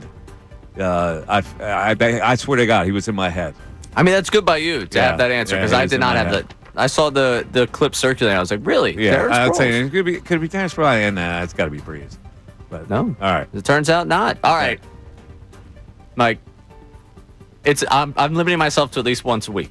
All right, only one of these clips a week. Because he gets mad about a lot of stuff. He's back from vacation. First take is rolling on their way to the beginning of football season. Where'd he go to vacation? Grump Island? No, where did he go? Was it Ireland, Scotland? Oh, I forget where the travel troubles were. Wherever he almost got arrested in the airport. Okay. All right. Mad Dog Russo going after Aaron Boone because the Yankees stink.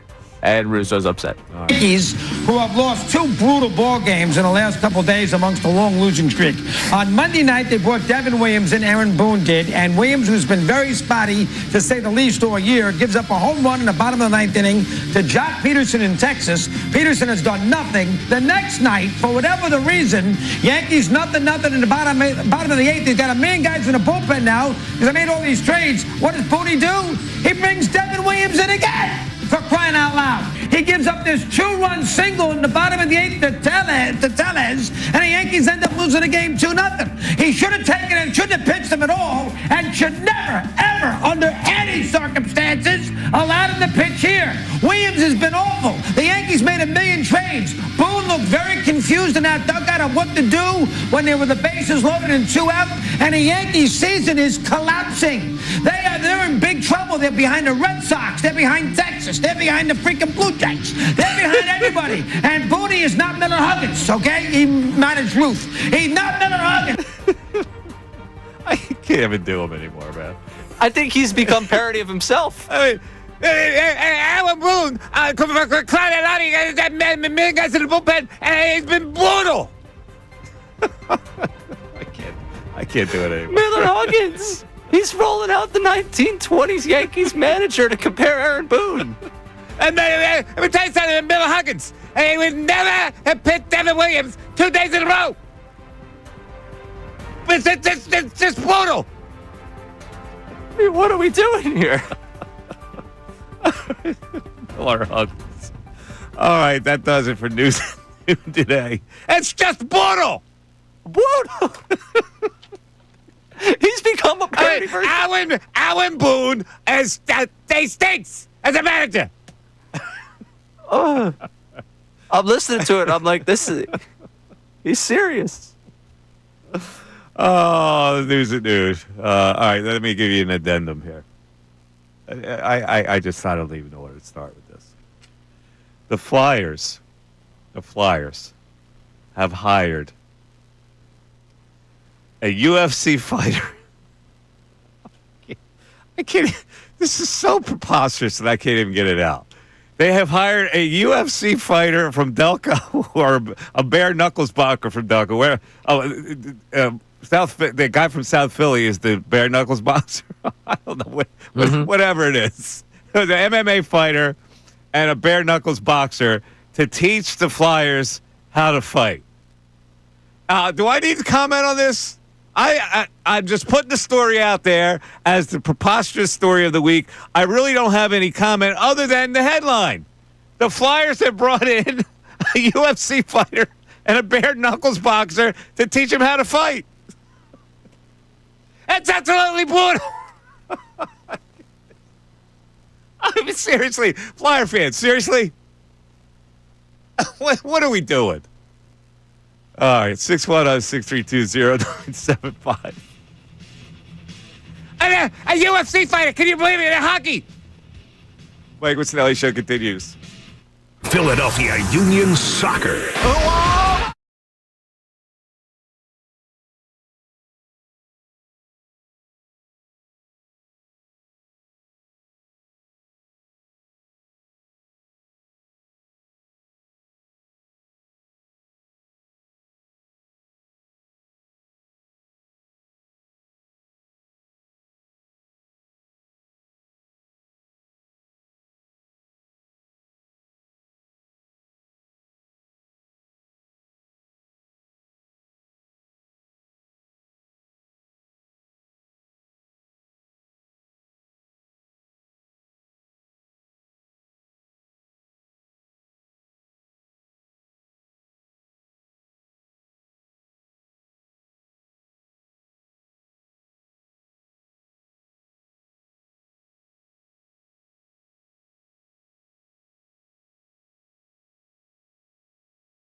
It's up to $4,300 for purchasing a heating and cooling system. You can learn more at ServiceFirstHVAC.com. I'm looking at the Phillies bullpen now, and at one point I looked at it as a disaster, but right now it looks sustainable. I'm hoping I'm right about this, because here's the pecking order right now: Durant, Kirkery, Strom. That's the first three, right? That's the closeout three. Banks, Alvarado, Romano. Is that the next three? That would sound right. And then, the tail end, which is Lazar and Ross. Well, until Robertson takes Ross. Oh, I forgot Robertson. All right, so let me stick Robertson in there. Robertson would have to go above Romano. Probably.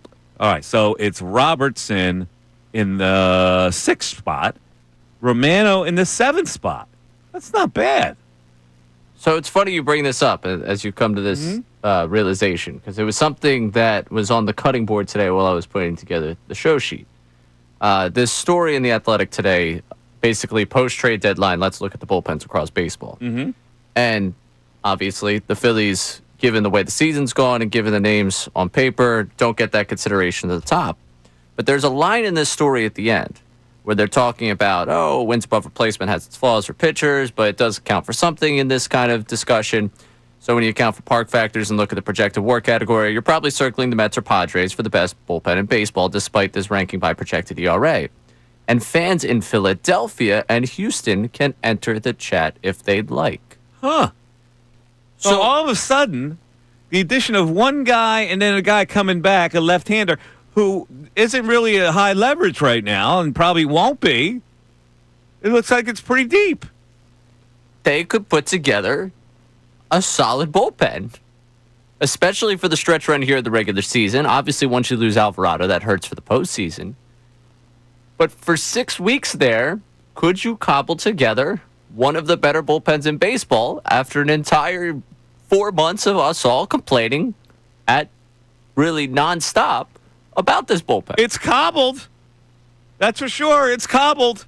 Now, as we get to the playoffs, Luzardo replaces Alvarado, and Taijuan Walker gets into that slot. Depending if they're effective, they might be pushed out of there. Robertson or Romano.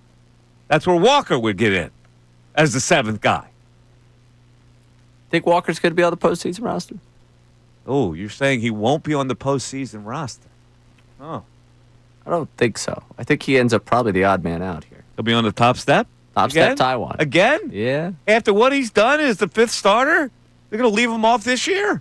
So just gut test. And not that a lot of guys, I think, given the way that you assess some of these pitchers, if you saw him trotting out from center field in a postseason game coming out of the bullpen, is that a calming experience for you? In the 5th inning, it is. All right. Like if they're starting, let's say Suarez gets routed early, he doesn't have it. You got to get you got to get a couple innings in there. That's where he would come in. He's better suited for that role than anybody else on that what we just talked about, right? You would have to have the guy in case you need 5th, 6th. You would have to have that guy. Now, if you don't have Walker, who is that guy? I guess probably Romano's coming in that early. Yeah, but he wouldn't pitch 2 innings, would he? No. See, Walker can pitch 2 innings. He can. You need the 2-inning guy in case one of your guys gets routed. Trying to rework this. So I guess, Alvarado comes out of the equation. Lazar is in the equation. Maybe Walker does make that postseason roster. Lazardo moves his way to the bullpen. 2, 4, 6, 8, 9. Yeah, I mean, that's 9 or 13. Yeah, right now there. you might not need that spot, but at least you would have that guy in case you have to bring somebody in the 4th or 5th. Yeah, no, I guess Walker does work his way into your postseason. That's the only scenario. Now you gotta weigh that. Is that worth keeping a roster spot for a guy as a contingency like that? Worth keeping a roster spot for a guy as a contingency. Because there's nobody else. Nobody else profiles as that 2-inning guy that can get you to 5th and 6th except Ross, who will be cut probably. Right. Yeah, and Luzardo probably ends up a higher leverage spot than those 2 innings. So maybe you could have him be that bridge. Like Luzardo after a Nola start would be interesting just because it'd be totally changing what the hitters have been looking at for the first couple innings. So yeah, I guess Walker does profile as that. All right, so we had Jason Starkman. Now Jason is a traditionalist for the most part, but he allowed for this 6-man rotation thing to get to the end, and I was really kind of surprised at that because he knows. And he's been around baseball and has covered baseball long enough to know guys don't respond to a 6-man rotation normally. But in this particular situation, the Phillies may have to go to it. They got 2 guys that are wobbly right now. What are the chances that one of these guys ends up on the injured list? There is a chance. So I look at it not just from, like, obviously, Jason mentions look at what they're doing, not what they're saying when it comes to Wheeler and where he's at. And I don't think Wheeler wants that to happen. I don't think he likes the shutdown. He's a likely candidate, though, isn't he? So him, or if you look at Suarez and, maybe he's running out of gas. Maybe they say the back's flaring up a little bit. Just because on top of getting them that shutdown time, it also saves them from a decision on like the rotation and this bullpen. Like it keeps Taiwan in there. If they're not going to go to a 6-man, it keeps Taiwan in the rotation. Nola comes back. Whoever it is goes to the injured list. You're able to keep Lazar in the major leagues. Is it worth keeping Lazar in major leagues and keeping Ross on the roster and reshuffling? Probably not. But they've been known to kick the can before. Could they kick the can here with, hey, yeah, this guy's just not right now. Let's give him a time to sit down and someone goes to the injured list. I think that's a possibility. I mean, of course, I think it's a very distinct possibility. I'm just thinking out loud here. Although his MRI came back clean. It's clean. I love it. Let's go back to the text board. What are we talking about on the text board? I know how something's going to upset you, so I'm going with it. Oh, it is? Just 3 words from one texter here. Fight, Flyers, fight. Yeah. See, all right, you have your fun with it. I think it's one of the most ridiculous, embarrassing things that you could possibly have. Really. And I just probably, Mike, you don't know hockey. It's a valued asset. You know what? Your sister is a valued asset. How's that? The most ridiculous thing I've ever heard. You'll waste time teaching guys how to fight. I knew Flyer fans would just eat that up. 610-632-0975. Like we're on the streets. Oh, Mike Missanelli Show continues. Now on 97.5 The Fanatic Sports Update. Preseason football is here. I'm Ray Dunn with this Fanatic Sports Update. Tonight, the Eagles take the field for the first time as they host the Bengals at 7:30. Cincinnati will play their healthy starters earlier in the game, including quarterback Joe Burrow, head coach Zach Taylor. As for the Eagles, they'll be playing to watch with regards to offensive coordinator Kevin Patullo is getting first shot at play calling and a number of defensive position battles. Tune in tonight for our Birds Insider pregame show at 6 o'clock with Connor Thomas and Kevin Cooney getting you ready for kickoff. Phillies fell 5-1 to the Orioles yesterday, failing to sweep the Baltimore after winning the first 2 games of this series. Ranger Suarez allowed 5 earned in 6 of the third innings. Bats went 1 for 10 with runners in scoring position. We also found out yesterday Phillies pushing back Zach Wheeler's upcoming start to Sunday due to shoulder soreness. Rob Thompson addressed that following Wednesday's loss. Wheeler came out of his last start a little sore, more sore than he normally is. So we got an image done. It's clean. We're just going to give him a couple extra days. So it's going to be Salciunas on Friday, Luzardo on Saturday, and Wheeler on Sunday. Phillies off today, start a 10-game road trip tomorrow in Texas. Jason Stark, the Hall of Famer, joined us earlier on the show. You can listen to that one more time on our website, 975thefanatic.com. This update is brought to you by Mercedes-Benz. Looking for an exceptional driving experience? Experience the power, precision, and intelligence of an iconic Mercedes-Benz SUV at your local Mercedes-Benz dealer today. I'm Ray Dunn on your home for the best Birds coverage, 97.5 The Fanatic.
Show.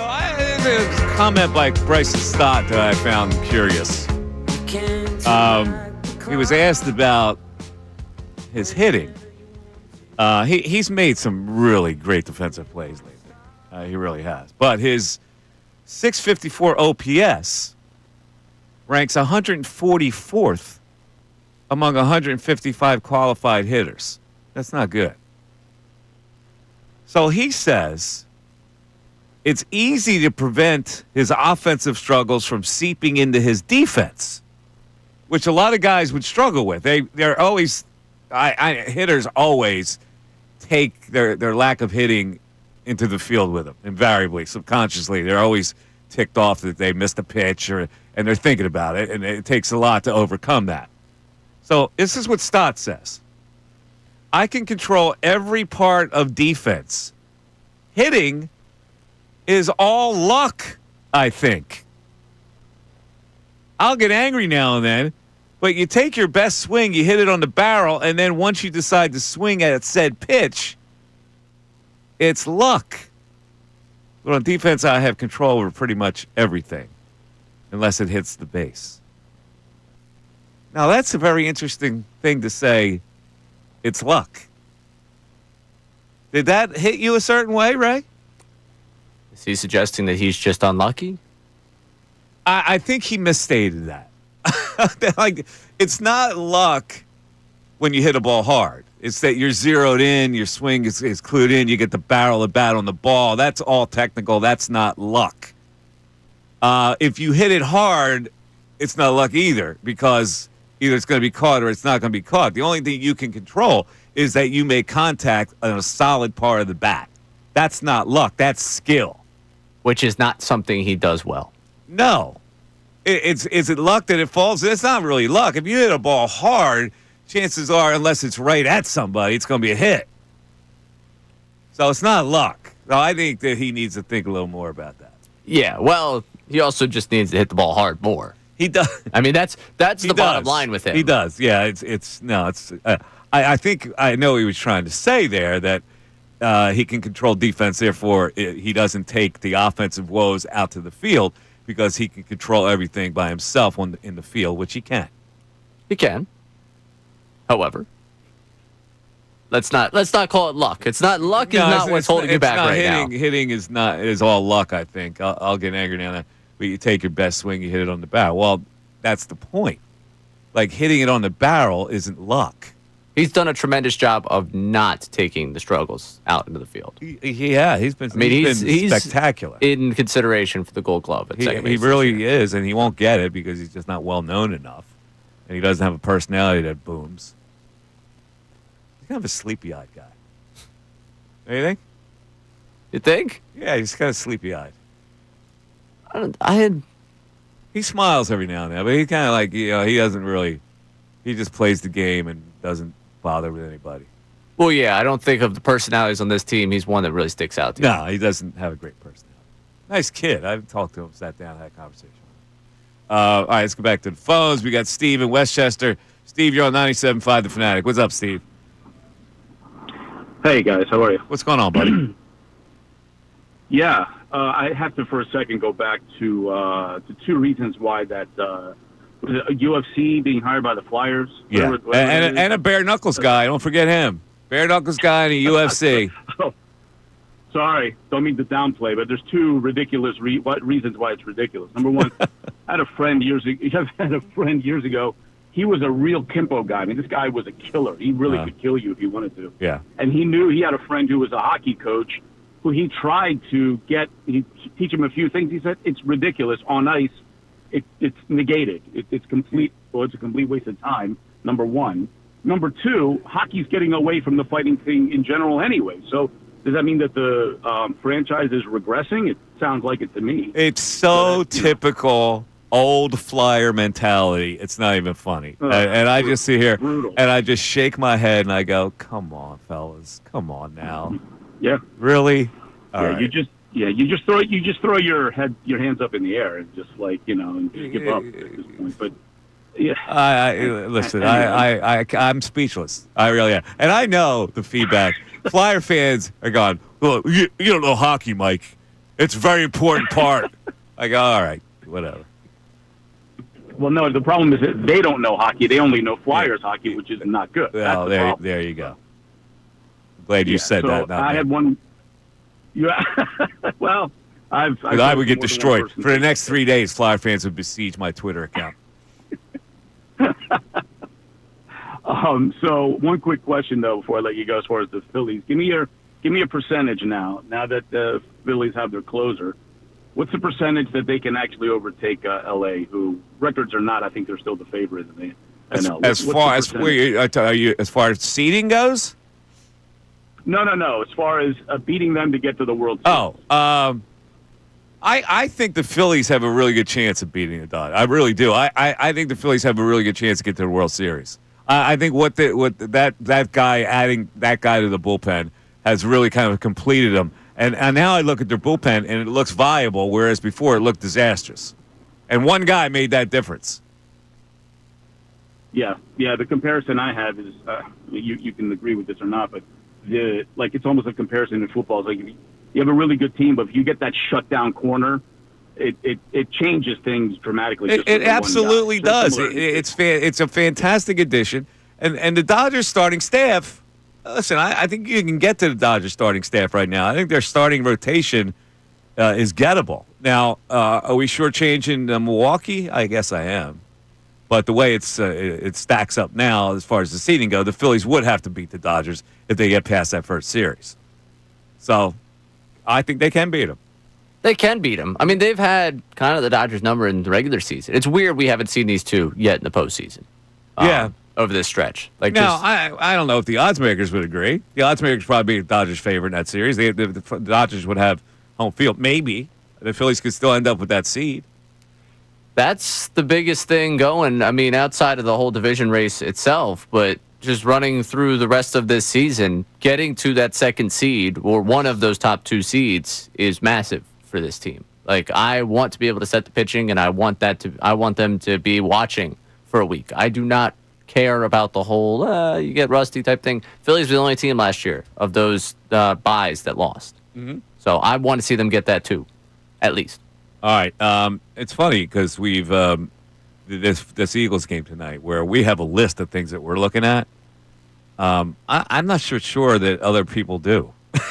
I haven't noticed any kind of exorbitant interest in this game tonight as far as the call volume and as far as the text board.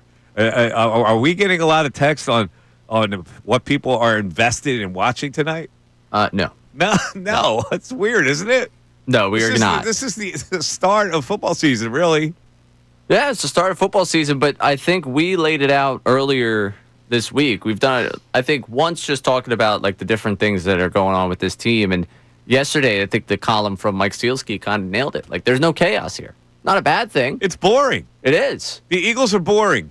Beautifully boring. Yes, they're good enough to be boring. Yes. Like, you're sitting here again tonight. Let me see what happens in the secondary against the Bengals starters. That's great. Until we see it. Will we even have a conversation tomorrow on what we saw tonight? I think so. We will. Someone's either going to get torched or someone's going to make a play, and then half the fan base is going to be like, that's the guy.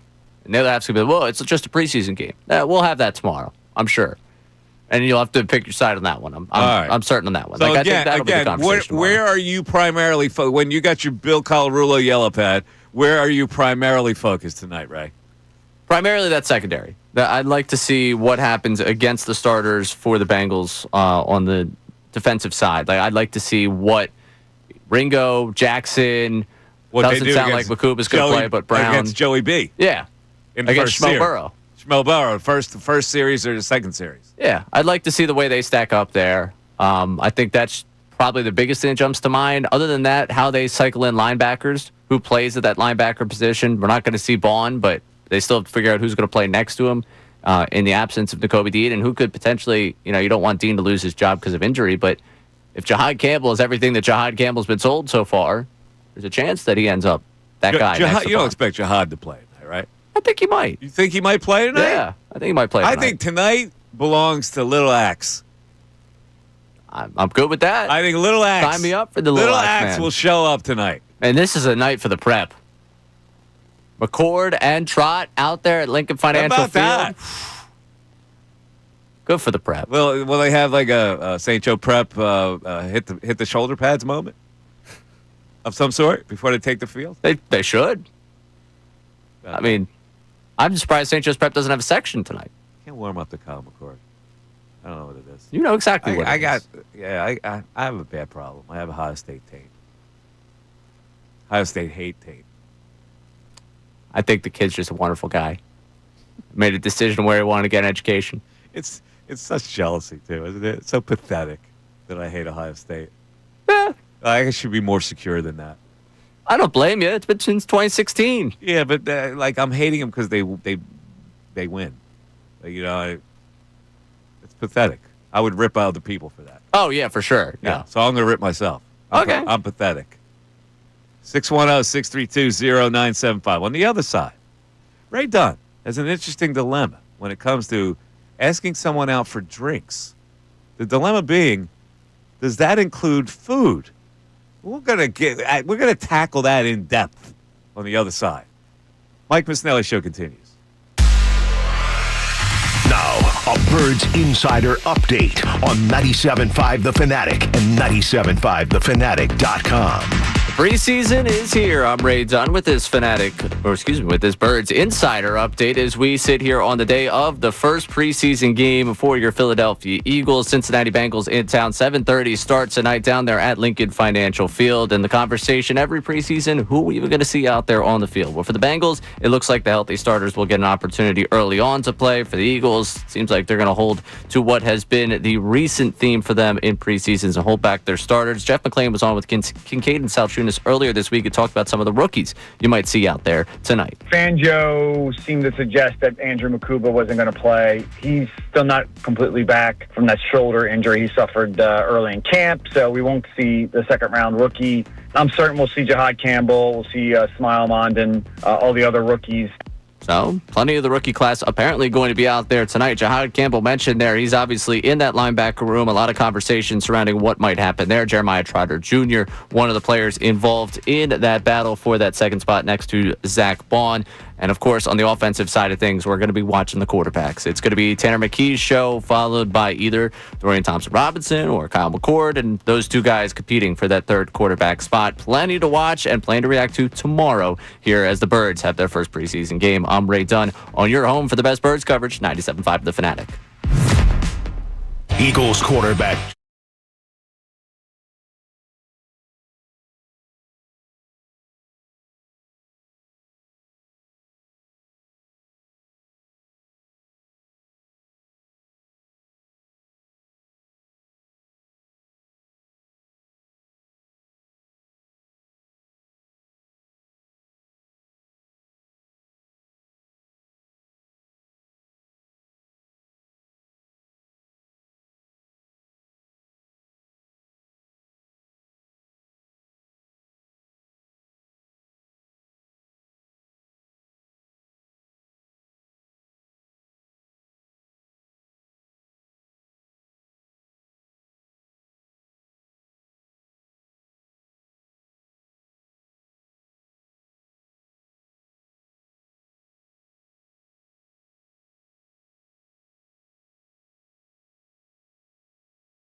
1241. Like Missanelli Show, 97.5 The Fanatic, 610-632-0975. Eagle football tonight. It's great when there's no Phillies game on and you got Eagle football. Seamless. Yeah, it is. You always have to have something to look at, and sometimes two things are too many. So the gap of the Phillies tonight is they're in Texas, frolicking in beautiful Arlington. Or whatever they're doing down there. Now, what do you think the boys go out for dinner all together? Little night out in Fort Worth? Yeah, what do you think? Get a little crazy? What do they do? They got there early. They got an off night. What do you do on an off night if you're a team? Probably dinner. Little dinner? Yeah. I would say, do you think it's not the whole team? I think it's groupings. Yeah, I was going to say little groups. Yeah. Did the wives go on that road trip?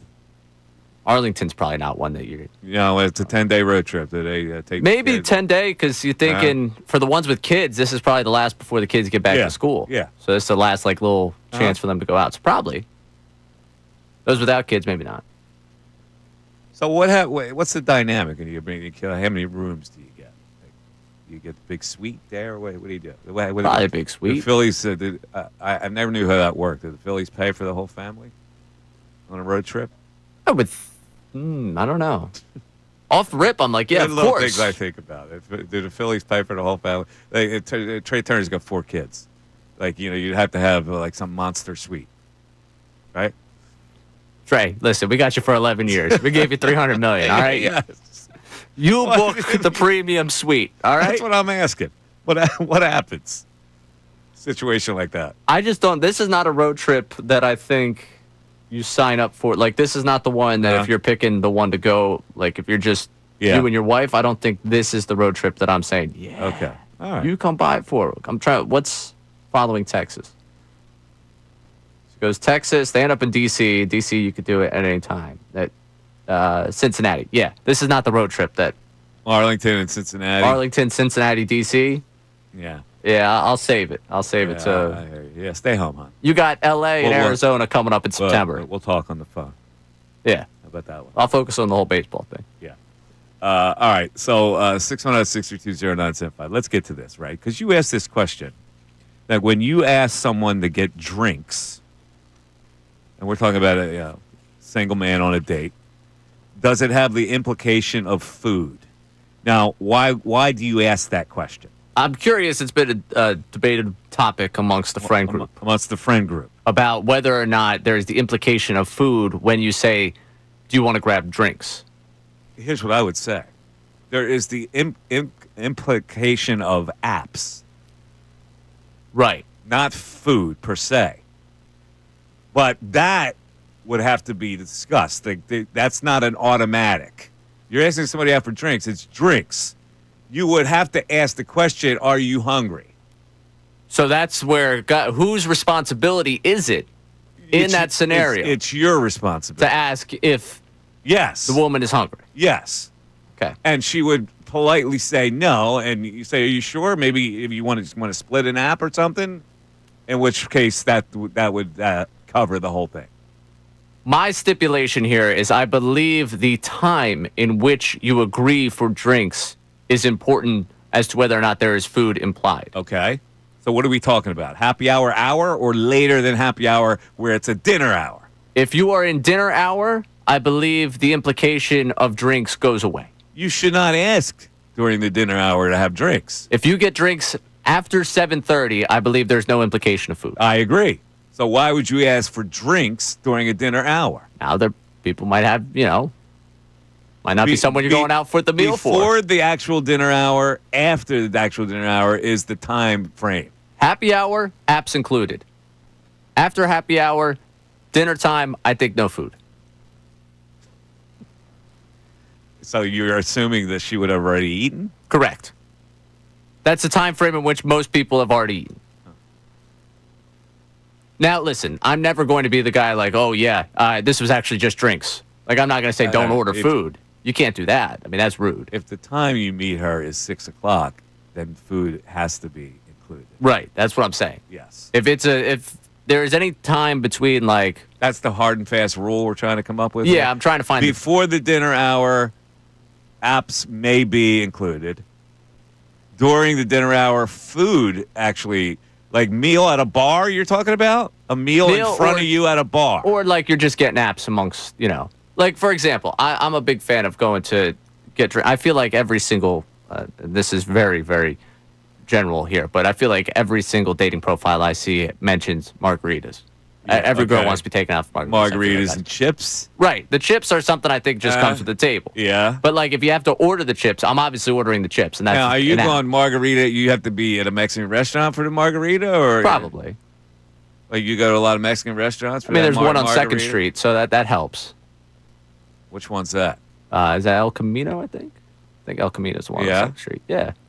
So, like, I'll go there. I used to have an Ajo right there on 2nd Street, too. That might be enough. The margarita with the chips might be enough. That might cover you without asking for the, But that's what I'm saying. If you ask for drinks, I feel like there is a slight implication of food. Margarita and nachos? That works. Yeah, but I think that, again, that's food. I think there's the indication of food. I've been getting the whole, you're asking for drinks. It's just drinks. It's never really just drinks. You got to be prepared for the app situation. Right. And you absolutely can't shut down the app scenario. No. That would be terrible. Yeah. But maybe we have to change the word we use then. If drinks implies food, it's not really just drinks. It covers it. It doesn't. Drinks cover it. What do you have to, drinks and other? Like, what do you, what's I'm just saying, it's a misnomer. Drinks. It's a misnomer. No, it's not. Yeah, it is. Drinks include, you don't have to say the food in the title. Drinks actually includes it. Yeah, but when you look at the drink menu, there's no food on it. So we're going for drinks. We should be just looking at the drink menu, right? There usually is apps on the drink menu, isn't there? No, just the drink menu? That's just drinks. That's what I'm saying. If you ask someone to drinks, it probably should be just drinks. However, the implication has become now that food are a part of the drinks. Let me ask you this. How many dates do you have where the woman would order the drink from the menu, like the fancy schmancy drink that's listed on the menu of drinks, rather than you just ordering a generic drink? Hey, I'll have a margarita. I mean, it depends on the woman.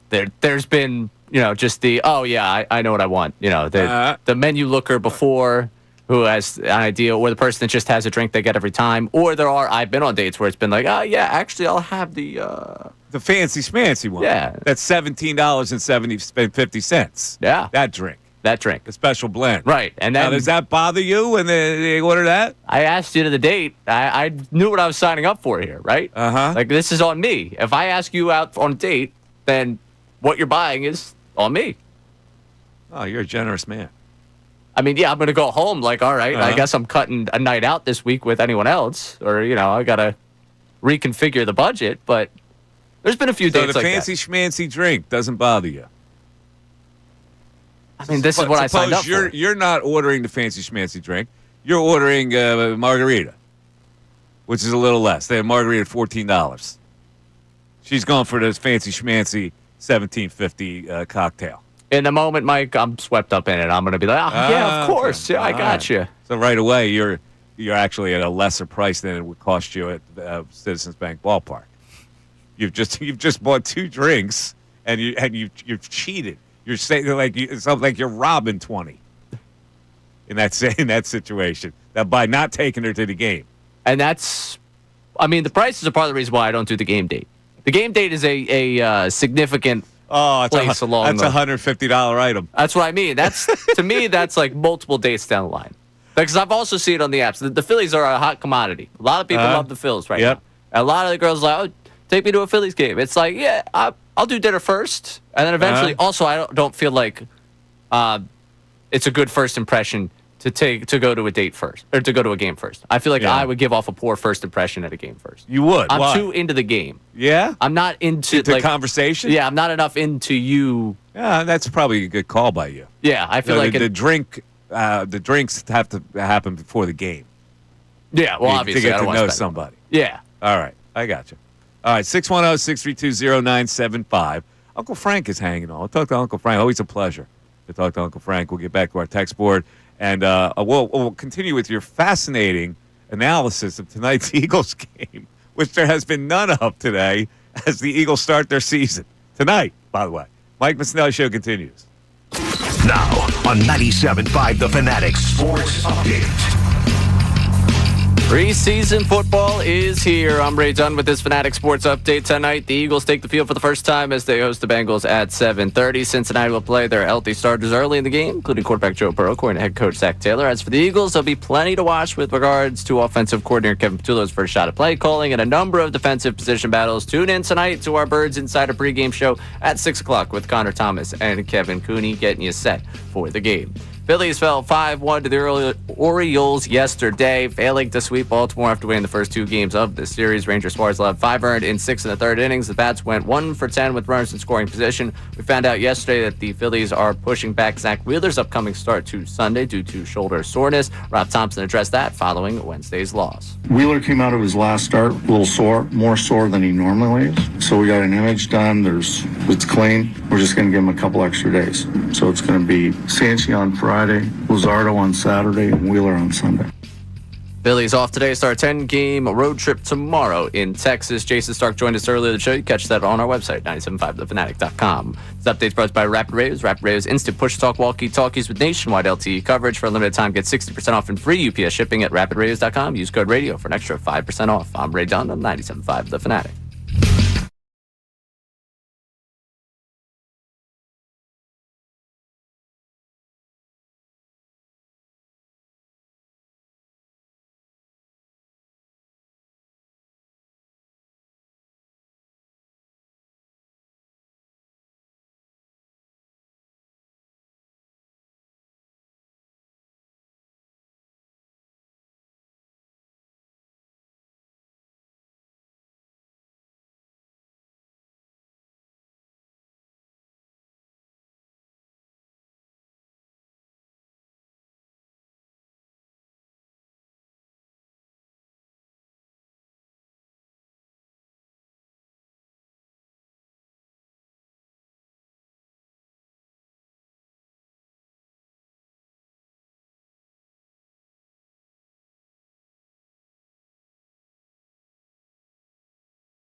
I couldn't do it that time because I had some Cinnabon that I was chewing.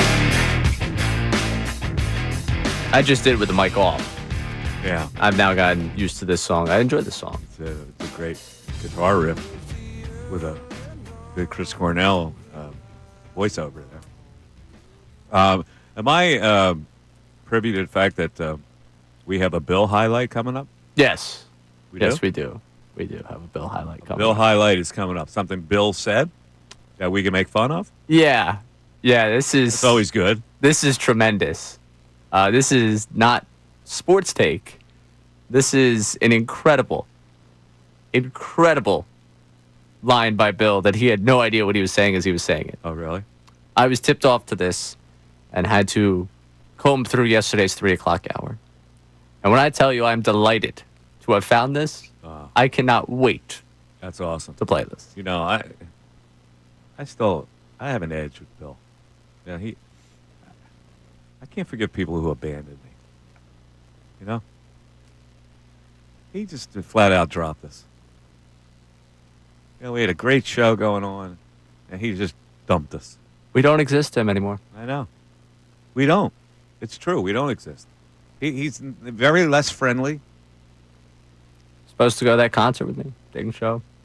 I know. Brutal. Sometimes, you know, your head gets in the way. Yeah. Let's go to Uncle Frank, Westchester. Uncle Frank, you're on 97.5 The Fanatic. What's up, buddy? That's funny. I have something to talk about regarding Bill. You do? Okay. Happy Thursday, Michael Ray. You too, Uncle Frank. You know Bill's Club every year. This is comes as a surprise. In late spring, they shut the course down for one whole weekend.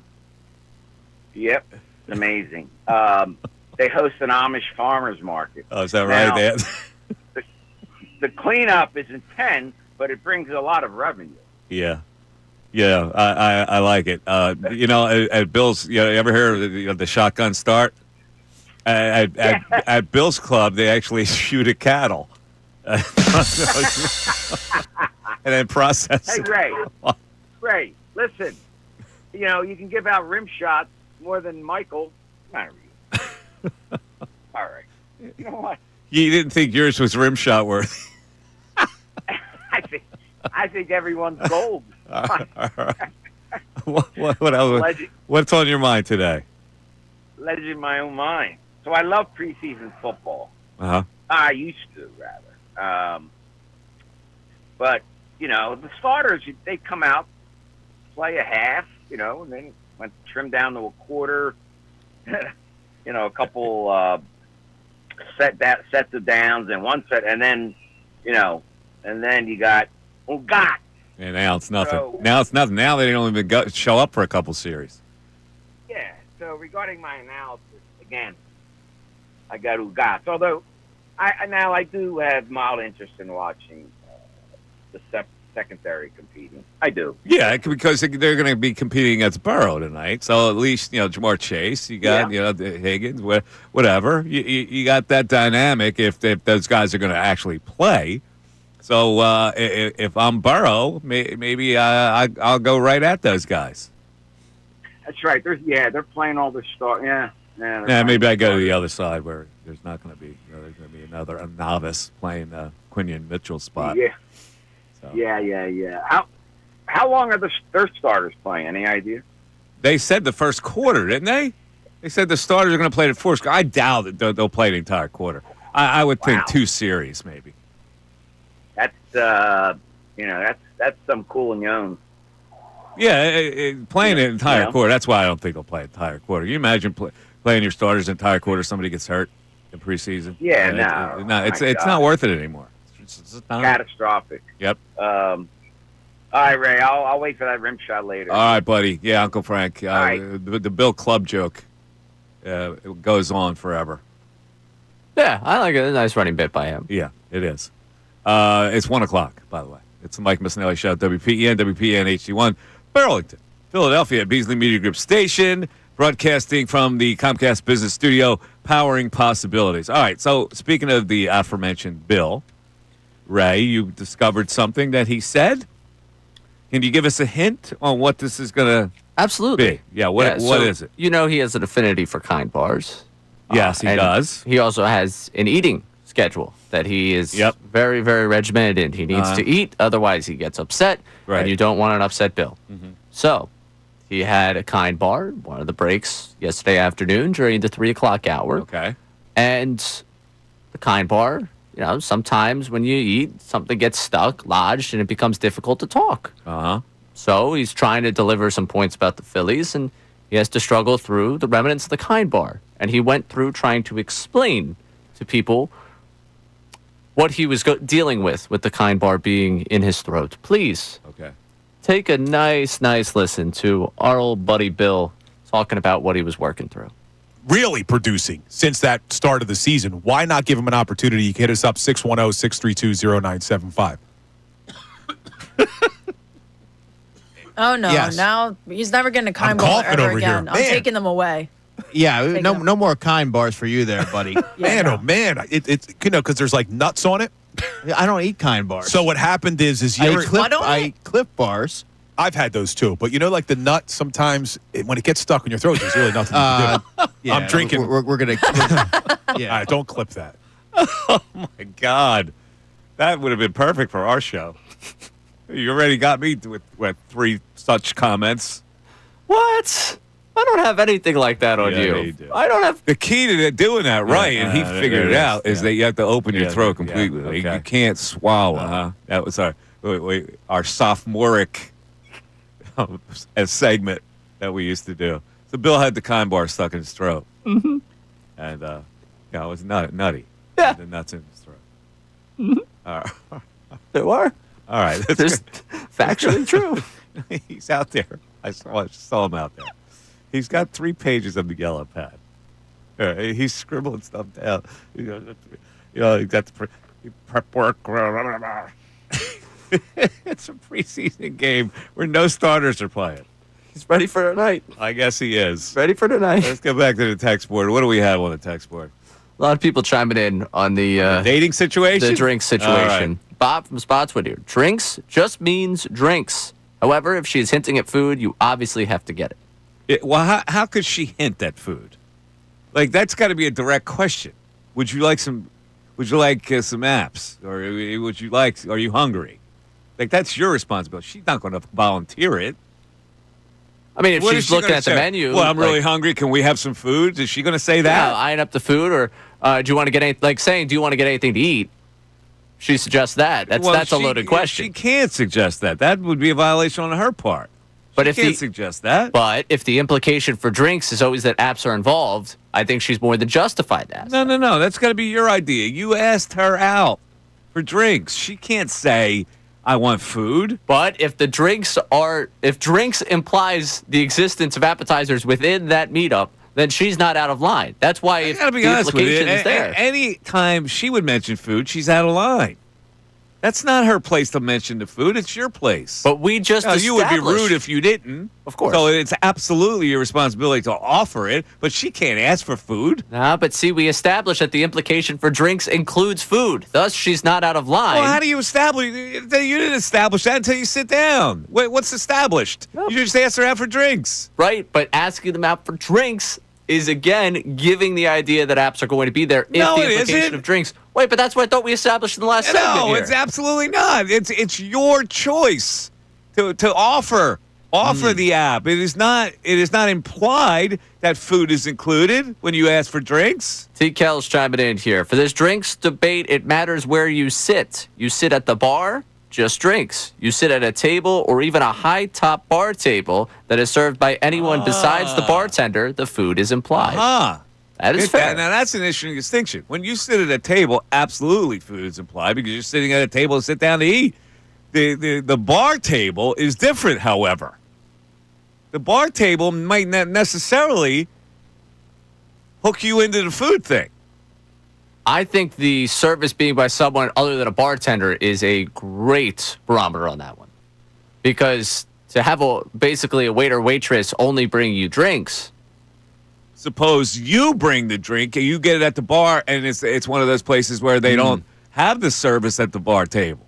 I've done that before. Actually, those pour places too, the ones that just pour. Well, actually, those I think are just drinks, so you would never get anything more. That's what you got to do. You got to find a place that just doesn't serve food. Well, let's get this straight. First of all, you asking drinks does not imply food. I think it does. No. Unfortunately, I think it does. It does not until you open that can. You must open the can, but it doesn't imply food when you ask for drinks. I think if you're being up later than 7:30, you're off the hook on that one. If it's before 7:30, I think it's the implication of food. I don't know. Now, here is someone that is Frank Adelko. According to bar expert John Tafford, when you order food, you stay at a bar on average 52 minutes longer when you want to stay with the date longer. I mean, ideally, yeah, you want a date to last. According to John Tafford, what? If you order food, you stay at a bar on average 52 minutes longer. Uh-huh. Wouldn't you want to stay with the date longer is the question here. I mean, yeah, ideally the It all date depends lasts. on how the conversation's going. I mean, 52 minutes could be a lifetime if there's no combo. I mean, you got to have a good flow going there to get to the 52-minute mark. Oh, I don't know if I've ever been on a date that short. Well, obviously you've been lucky. You've Whoa, had whoa, whoa, you've whoa, had whoa, the good whoa. you've had the good combo. I feel like a good conversation just kind Now, of. let me ask you: are you a conversationalist, or do you allow for the conversation for her to, really contribute to the conversation? I'm a good listener, Mike. You're a listener. I figured you were a listener. Mm-hmm. I don't see you as a guy who goes rapid fire from subject to subject in a combo. No, I'm a good listener. I So think you open the conversation and you allow her to run the track. Yeah, what she's interested in is going to interest her way more than what's going on with me. Not necessarily, man. I mean, you're a big celebrity. She has no idea what I do for work by the end of the night. I'm okay with that. Wait a minute. We'll get to that on the other side. 610-632-0975. We're back after this. We want to hear from you. So text us at 610-632-0975. You text every day.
111 into the Delaware Valley.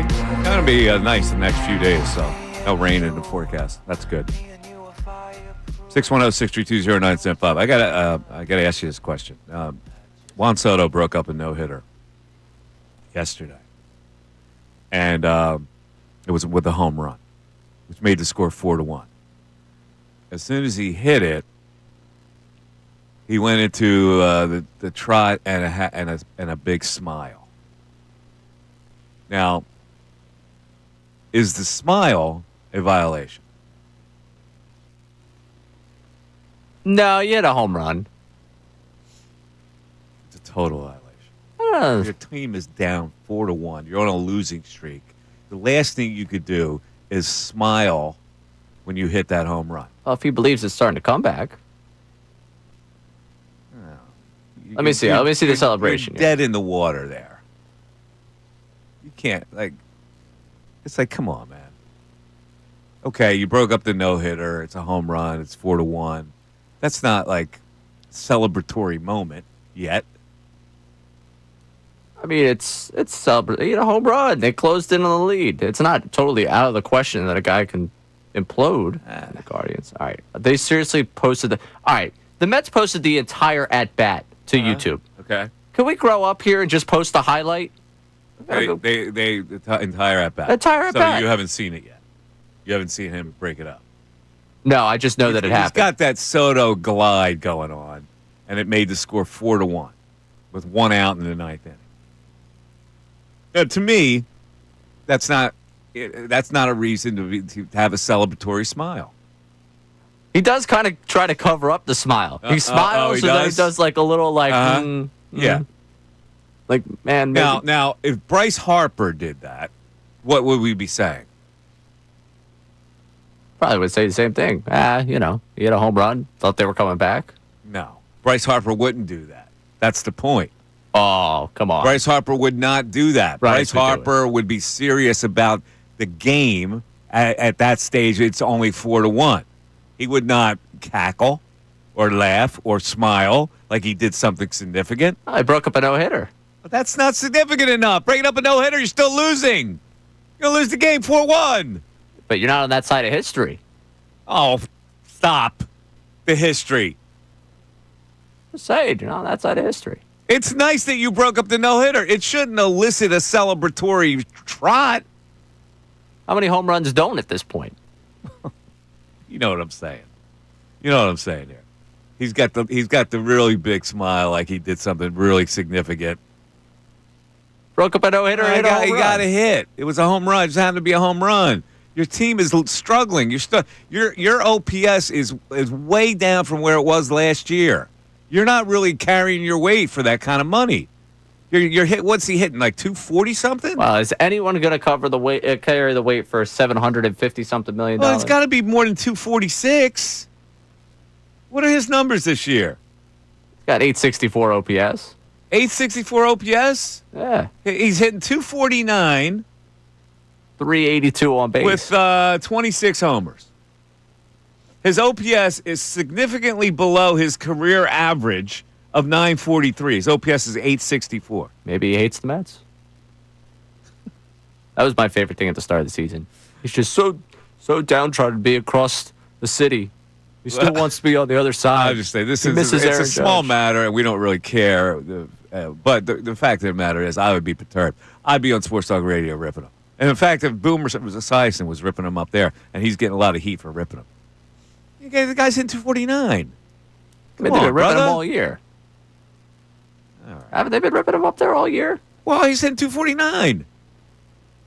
You can't have the glow when you're hitting 249. They got bigger problems. Like what? The Eagles? No, they have bigger problems. Oh, they have bigger problems. The Mets. We have bigger problems because we got to decide some battles with the Eagles. Here's a question I need to ask you. Give me in order the biggest threats in the NFC to the Philadelphia Eagles. Give me your top 5 NFC teams, and I'll round it off by making the Eagles 1. How would you rank 2 through 5? Okay, so a couple weeks ago, coming to the season, I have been really big on the Rams. The Stafford back injury probably drops them for me on where I would have had them before. All right. So let's go from, I would say my number 5 going into this season would be the Commanders. Okay, the Commanders. I think they take a step back where they were, or being an NFC championship team, but I'll give them the respect to still being in that top 5. 4, I will go Pack Go on this one. I'll put the Packers. Oh, you're going Pack. Yeah, young team over the last couple of years. I believe in Jordan Love. I'll probably put the Pack there. 4. Okay. I'll slide. Yeah, I'll slide Lions back into 3, and I'll still have the Rams up there too. Oh, interesting. All right. So I'll have the Lions at 2, the Bucks at 3. That's an egregious miss by me. The Rams at 4, and the Commanders at 5, barely inching out a team that I think could really make waves, the Vikings. You've been big on Minnesota. I like the Vikings. I like that team. Now, I know the drawback is the quarterback is his first year, blah, blah, blah. I think that team is good enough to overcome him, his inexperience. I mean, Kevin O'Connell right now is getting all the praise in the world. I think their coaching staff, I forget what ESPN's 32 had them at, but they were like one of the top 2 or 3 with O'Connell, maybe even number 1 with the coaching staff there after last season. He's a really good coach. He might be able to coach them up to the point where it doesn't matter who the quarterback is. I just get very, very hesitant on a now first-year quarterback coming off an injury. I think that they'll keep it simple for him, and I think they're good enough overall to be a viable part of that whole NFC picture. Now, I don't have the Packers in there. You got the Packers in there. Now, when you rethink it, do you have the Vikings above the Packers? No. You still have the Pack in there, top 5. Yeah, I just think they have the quarterback advantage. I think and you have the Pack in there, and the Bucks not. The Bucks not. No, the Bucks is one. As soon as you said it, I was like, ooh. Now, would you have to refigure that now with the Bucks? Maybe I put the Bucks above the Commanders. That's what I did. Eagles, Lions, Bucks, Commanders, Rams, Vikings. Yeah, you know what? Screw it. Commanders. Terry McLaurin's upset. Jay Daniels, sophomore slump. You're still the Commanders. Yeah, why not? Now you Tampa Bay Todd. Now, where did you have the Lions? 3. 3. So you're not as high on the Lions as you were last year. I just think they have questions to answer with the new coordinators. Okay. I mean, that to me is a big storyline for them going into this season. And if they can address that, then maybe they'll be fine. If not, we find out that Jared Goff was a Ben Johnson merchant, then Okay. All right. 610-632-0975 is how you climb into the show. It is the Mike Missanelli Show, and it's 97.5 The Fanatic. Back after this. Now on 97.5 The Fanatic Sports Update. Preseason football is here. I'm Ray Dunn with this Fanatic Sports Update. Tonight, the Eagles take the field for the first time. They host the Bengals at 7:30. Cincy will play their healthy starters early in the game, including quarterback Joe Burrow, according to head coach Zach Taylor. As for the Eagles, they'll be playing to watch with regards to offensive coordinator Kevin Tulio. Again, his first shot at play calling and a number of defensive position battles. Tune in tonight to our Birds Insider pregame show at 6 o'clock with Connor Thomas and Kevin Cooney, getting you set for all the action this evening. Phillies fell 5-1 to the Orioles yesterday, failing to sweep Baltimore after winning the first 2 games of the series. Ranger Suarez allowed 5 earned in 6 of the third innings. The bats went 1 for 10 with runners in scoring position. We also found out yesterday that the Phillies are pushing back Zach Wheeler's upcoming start to Sunday due to shoulder soreness. Rob Thompson addressed that following Wednesday's loss. Wheeler came out of his last start a little sore, more sore than he normally is. So we got an image done. It's clean. We're just going to give him a couple extra days. So it's going to be Sanchi on Friday, Luzardo on Saturday, and Wheeler on Sunday. Phillies off today, start a 10-game road trip tomorrow in Texas. Jason Stark joined us early in the show. You catch that conversation one more time on our website, 975thefanatic.com. This update's brought to you by Mattress Firm. Need better sleep? Upgrade to a premium bed now and get the rest you deserve at Mattress Firm's best sale of the year. They make sleep easy. I'm Ray Dunn on your home for the best Birds coverage, 975 The Fanatic and 975thefanatic.com.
124. Mike Missanelli Show, 97.5 The Fanatic. Again, Eagles tonight against Cincinnati Bengals. They are a 5.5-point underdog for you degenerates who want to bet preseason football. You can bet some props on this as well.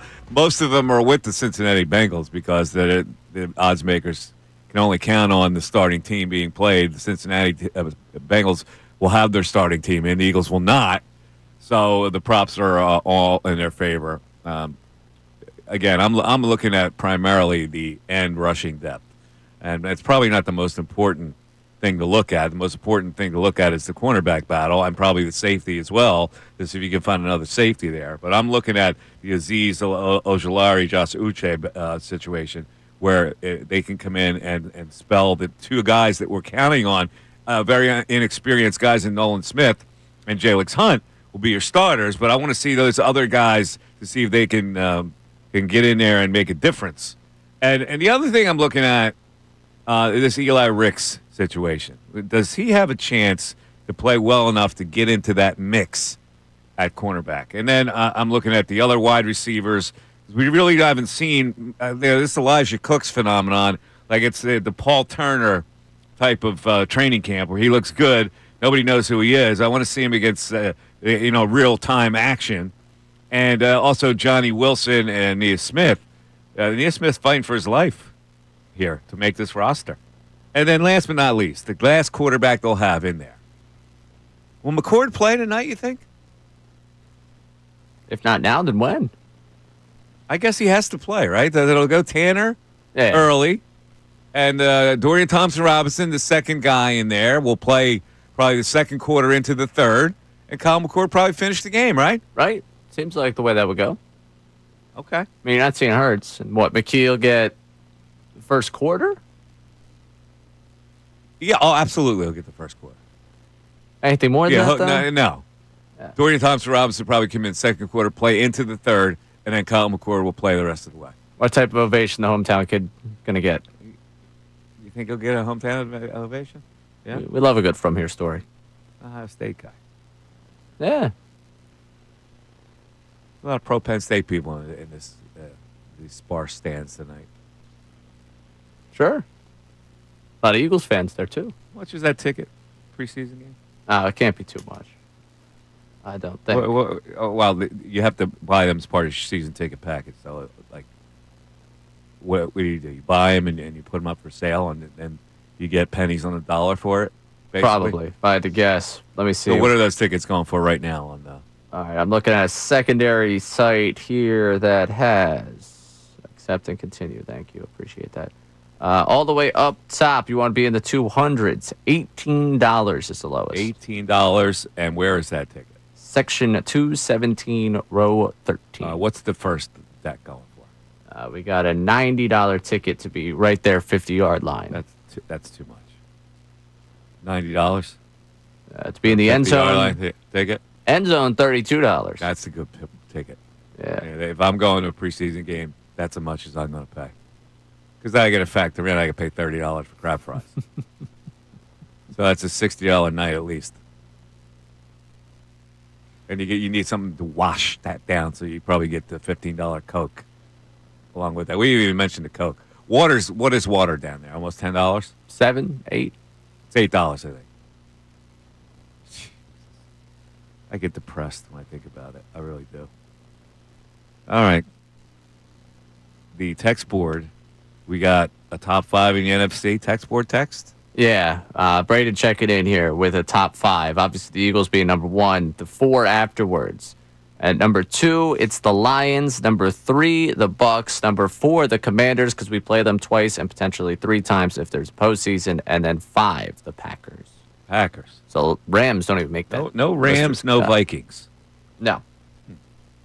I think a lot of people are questioning McCarthy, if I had to guess. Yeah, I can see they would question him, but I don't know if a team is overall really good. I think they're overall pretty good. I think you can manage the quarterback. He's had it now.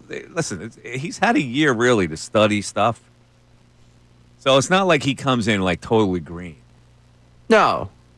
But it's that first real NFL speed action. And the Vikings, we've seen the last couple of years where they've had the big double-digit win season, and then kind of follow with a lull. Did they play tonight? Who else plays in the NFL? Let's get to that NFL score. Yeah, the NFL schedule. All right. Scoreboard. Tonight in the NFL, Colts and Ravens. Battle of Baltimore in Baltimore. Ooh. Raiders and Seahawks. Battle of, I guess, the return for Pete Carroll to Seattle, because that game is out in Seattle. And that is just the other two in action. That's it? Yep. So 10 o'clock tonight, if you want to stay up following Eagles-Bengals, you get Raiders-Seahawks. So. Yeah, I won't be doing that. You can't watch your Vikings until Saturday at 4 o'clock. Saturday, 4 o'clock, who do the Vikings play? Texans. All right, I'm in. All right. I want to see JJ. It bothers me less a Michigan man than an Ohio State man. How is that the case? I don't know. I just I loathe Ohio State. I just dislike Michigan. Well, what was the last Penn State win over Michigan? Oh, they beat Michigan enough. This past year, probably. Michigan's not obnoxious like Ohio State is. Although Jim Harbaugh was pretty obnoxious. Yeah, I was going to say, Harbaugh. Yeah, I think the program in general is a little more humble than the Ohio State program. They didn't play Ohio this State past program's insufferable. Their fans are insufferable. Michigan fans are nice. I've been to Michigan Stadium. Ohio State apparently is a nasty place. I'm telling you, this is the year for you to go. A lot of nasty people. Honestly, I don't know if I get it. Well, I guess I can get a ticket for that game. I wonder if the accommodations around Columbus are easier. Probably, because it's a bigger city, right? You think? Could probably get, that's probably a good idea. See if I can swing that. Just try to help you out. Get there on a Friday night. We got some more texters with the top five here. All right, go ahead. So this texter goes Eagles, Rams, Bucks, Packers, and Vikings because of Kevin O'Connell. Okay. See, the Vikings have to be in there. You gotta watch out. Team's gonna shock. All right, what else? Texter, we got Lions, Commanders, Bucks, Rams. That's it? Oh, 4. 4 Okay. after the Eagles. All right. Assuming that the Eagles are number 1. And same teams. These are the contenders. By the way, we Lions, mentioned Bucks, Commanders, Rams, Vikings, Packers. They're all in that bubble. We mentioned the Texans with the matchup with the Vikings. Mm-hmm. Today, we haven't mentioned this yet on the show. CJ carted off, leg injury. Oh. Texans practice. No. That's so. Yeah. That was. You never want to see people get hurt. One team that we didn't mention and a lot of people like. Let's go to Larry in Haddonfield. He's going to tell us about it. Larry, you're on 97.5 The Fanatic. What's up, Larry? What's up, Mike? How are you, buddy? I'm good, man. I'm surprised you haven't mentioned them or no one. Yeah, now that I know who you're going to mention, maybe we shortchanged them a little bit. I mean, they're top 5 in Super Bowl odds before. Yeah, you're right. We're talking about the San Francisco 49ers. That maybe we overlooked them. Did we overlook them, Ray? No? Ray doesn't think much of them. I think this is the year where everyone overlooks them and then they come back strong. Yeah, you could be right. No, could be right. Nobody's talking about them, Could be right. And then you got Stafford's back. His back's all messed up. So the division's really up in the air out there. Yeah, no, you're right. Maybe I've overlooked the 49ers on a comeback year. We'll get a first look. I think you're a little high on the Bucks, Mike. Personally, I don't know. I kind of like the Bucks.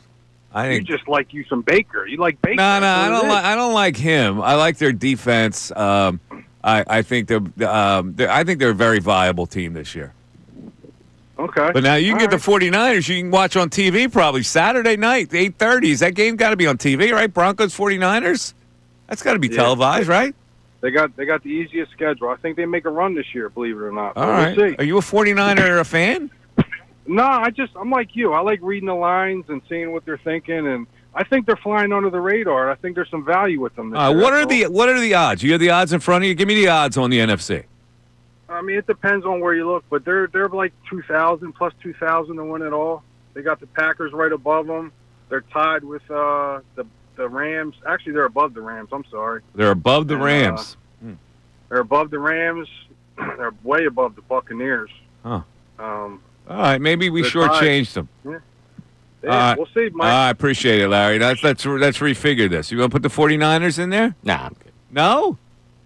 Appreciate you, Larry. But Vegas, see, I don't. I mean, they do have a terrible schedule. I take that to heart.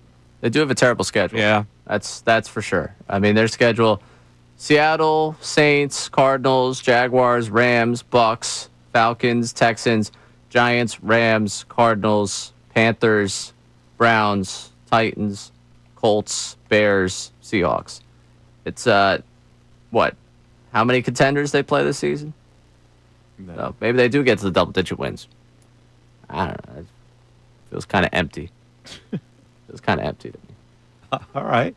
610-632-0975 is how you climb into the show. It is the Mike Missanelli Show, and you're listening to it on 975 The Fanatic. We're back after this.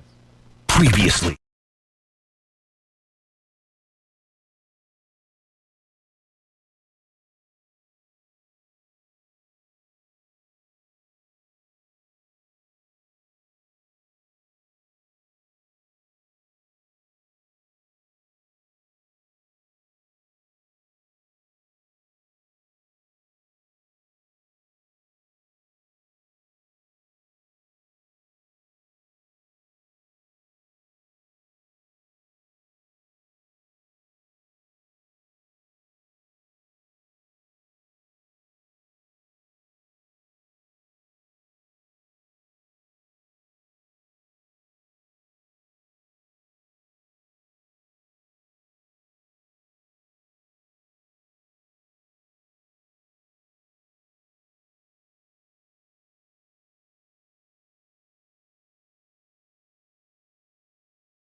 Coming down the home stretch of the Mike Missanelli Show. You want to climb in at 610-632-0975. Phillies are off tonight, and a lot of people are kind of bummed that they didn't sweep the Orioles. I'm not.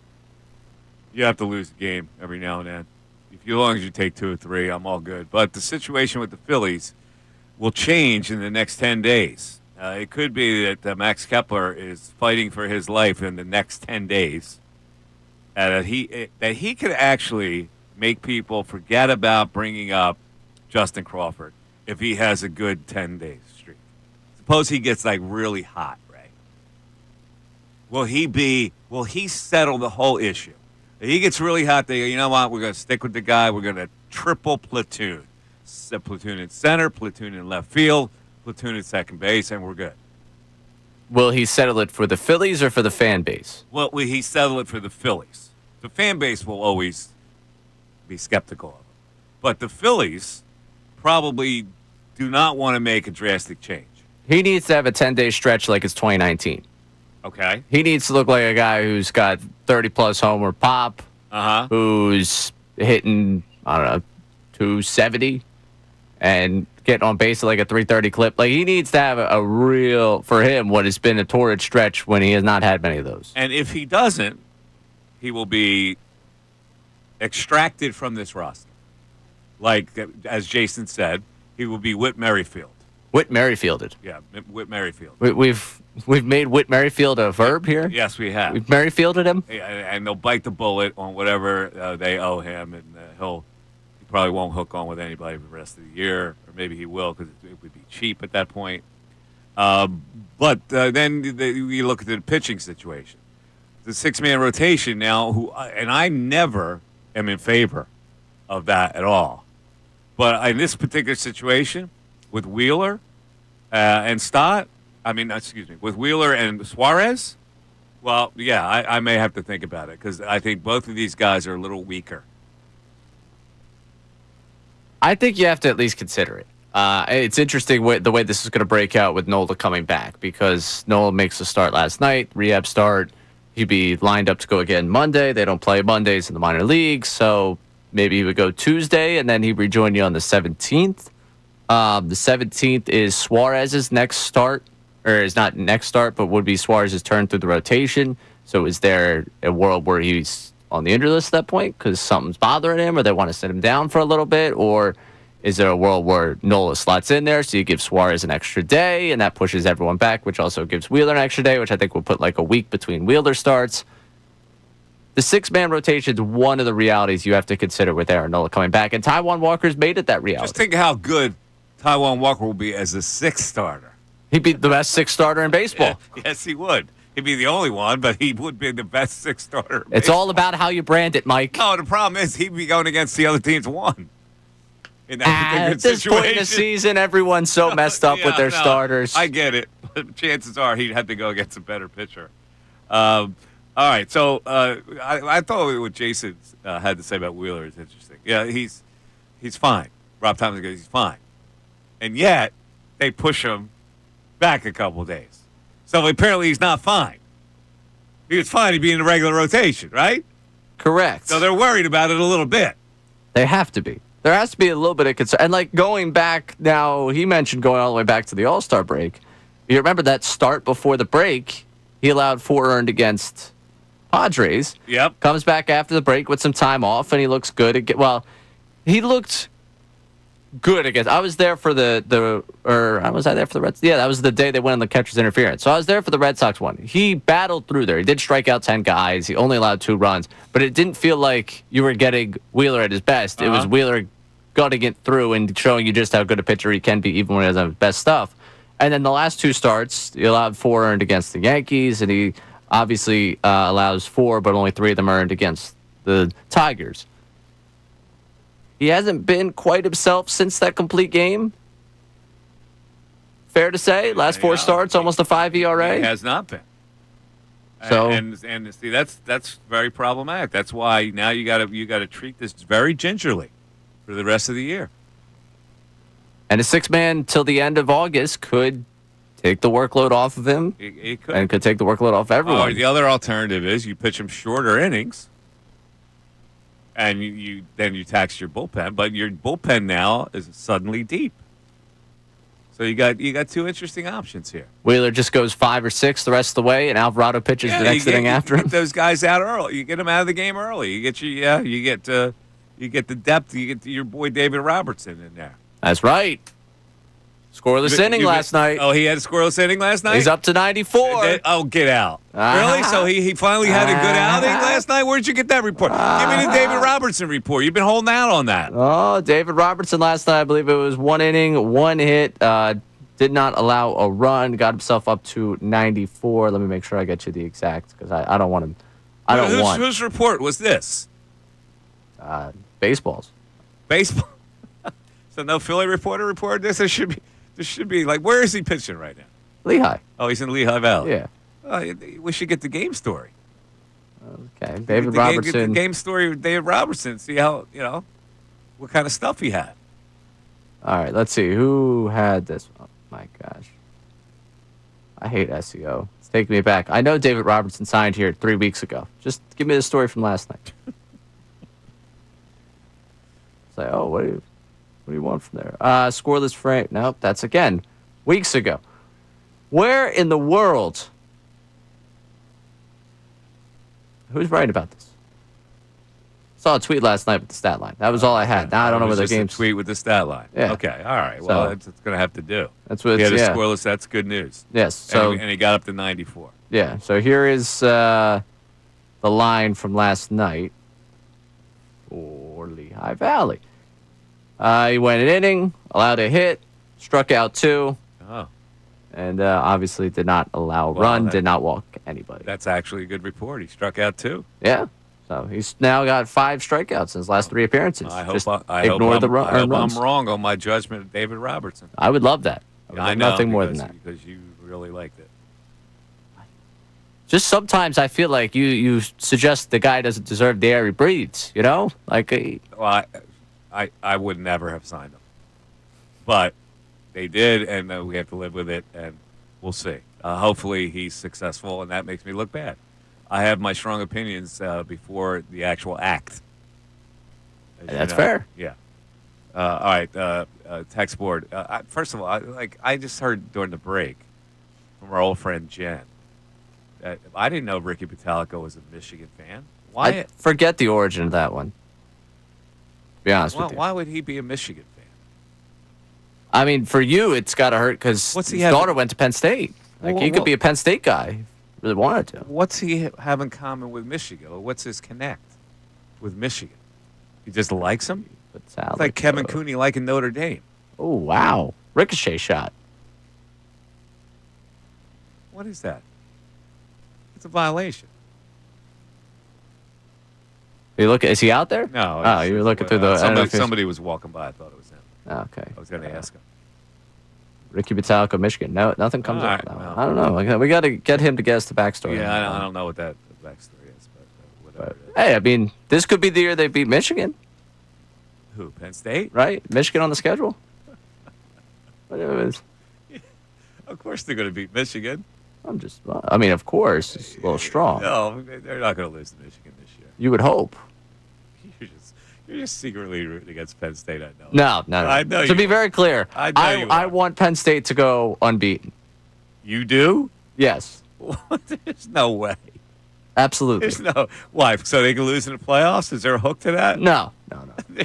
There's something fishy about that. I want them to go unbeaten. No. There's some kind of a twist to that. Well, I at least want them unbeaten until November 1st. I mean, I have a feeling what's going to happen in Ohio State, but I at least want them unbeaten until then. They don't play Penn State this year, by the way. Again, somehow. Michigan doesn't? Apparently not. Okay. I'm looking at their schedule right now. They don't play Illinois either, which is Illinois is my surprise Big Ten team this year. You watch for the Illini. All right, let's go back to the text board. What are people saying? Speaking of the text board, Kevin Cooney, Mike is upset that I got to celebrate the Orange Bowl. So fighting words. Don't get me started on this fake Notre Dame fandom. No connection to the school at all.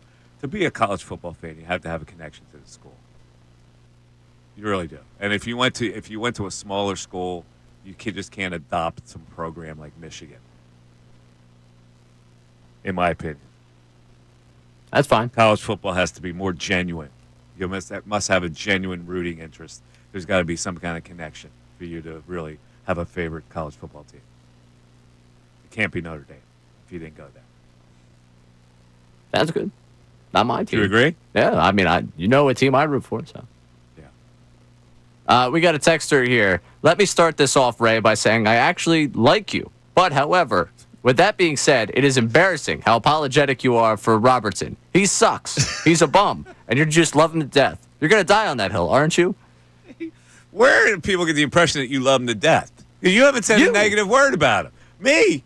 You thought this was a wonderful signing. I said I liked the signing because they didn't have to give up anything, and it's a guy that was successful last year, which turned into, Ray, you are the ultimate David Robertson guy that's ever existed.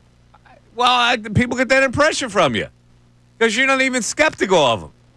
There's, of course, reason to be skeptical of him. But compared to you, yes, it does seem like I am his biggest supporter that's ever existed. No, all I'm saying is, the guy hadn't pitched all year. I go to a tryout. He throws 88. I sign him. What sense does that make? Does it make any sense? Now, again, I hope he's a viable piece of the bullpen, and I look like an idiot. And he comes in, and he gets everybody out that he faces. I'm just saying, like, the approach of signing a guy like that is questionable to me. And maybe we're going to have to use it more and more because they're going to have to take some of this stress off the pitching staff. We had a texter here, Joe in Boston, top 5 pitchers, total innings, current NL playoff team. The Phillies have thrown about 590 innings. The Cubs, 516. The Padres, 492. Mets, 488. Brewers, 486. And the Dodgers, 413. Phillies are the only team with top 4 starters over 100 innings. So the workload has been there. It has. And like we looked at the bullpen, all of a sudden it doesn't look bad. It's like they added 3 guys. So all of a sudden it doesn't look bad. If you keep Robertson in the right perspective and you put him a notch above Romano, then their depth is pretty good because that makes him like the 7th guy or the 6th guy. And that's fine by me. You want to have David Robertson as your 6th guy? I guess I have to be okay with that. Works for me. But at the time they signed him, you didn't know what was going to happen. You know, that was before the Durant thing. That was before the reality of Alvarado coming back, all that stuff. So that's the window I looked at was through that window. We also have a texter here upset with your take on fandom in college football. Oh, okay. You think every Penn State fan went to Penn State? I'm not commenting on every Penn State fan that didn't go to Penn State. I'm just saying, in general, the concept of having a favorite football team is just like you're picking it out of thin air. I think that person wants you to turn your back on Penn State fans who are not Penn State. No. Listen, I guess everybody's welcome to the bandwagon, but it's not as genuine. That's what I'll say. It's not as genuine a fandom as it is when it's connected to your school. Because your school basically is your heart. Right? It's where you really learn to be an adult, isn't it? When you go to college. I love my college. I love my experience. Well, there you go. You learn to be an adult. So it's the growth period, the most significant growth period of your life. And so you're connected to that school forever. And therefore, you're connected to the sports team that play for that school. Heck, some people still think I'm in college. You are very, well, I don't know. I'm trying to figure out whether you're overly mature or immature still. It's a battle for me every single day, Mike. It is. I side that maybe you're a little more mature than you should be. I like that. I appreciate that. Is that fair? Yeah, that sounds fair. Yeah, I don't know. Sometimes I think I'm way too mature, and sometimes I think I'm not mature enough. Yeah, I haven't seen a not mature, so I haven't seen you in public. I do a nice seesaw. Yeah? Yeah. If I saw you in public, maybe I would see a little more immaturity. But here, seeing you as a professional, I see you as mature. I appreciate that, Mike. All right. We got someone disagreeing with me on the first date thing about not going to a game for a first date. Our guy, Karate Mark. Show your true colors from the gate. That's who you are. I can't go to a game on a first date. I can't do it. Actually, maybe just feeling each other out with a minimal talk and having the game occupy most of your attention is actually healthy. No, you're not feeling that? Nah, I think I'm way too into the game. I think it would shortchange the person. All right, that's about it for us today. Thanks, everybody, for listening and checking in on the text board and on the telephone lines. Stay tuned for Yellow Pad Bill and Michigan Ricky with Savannah as the Unfiltered show gets underway. Have a great rest of the night, everybody. Be safe out there, and we'll talk to you tomorrow with an Eagles review. Good night, everybody.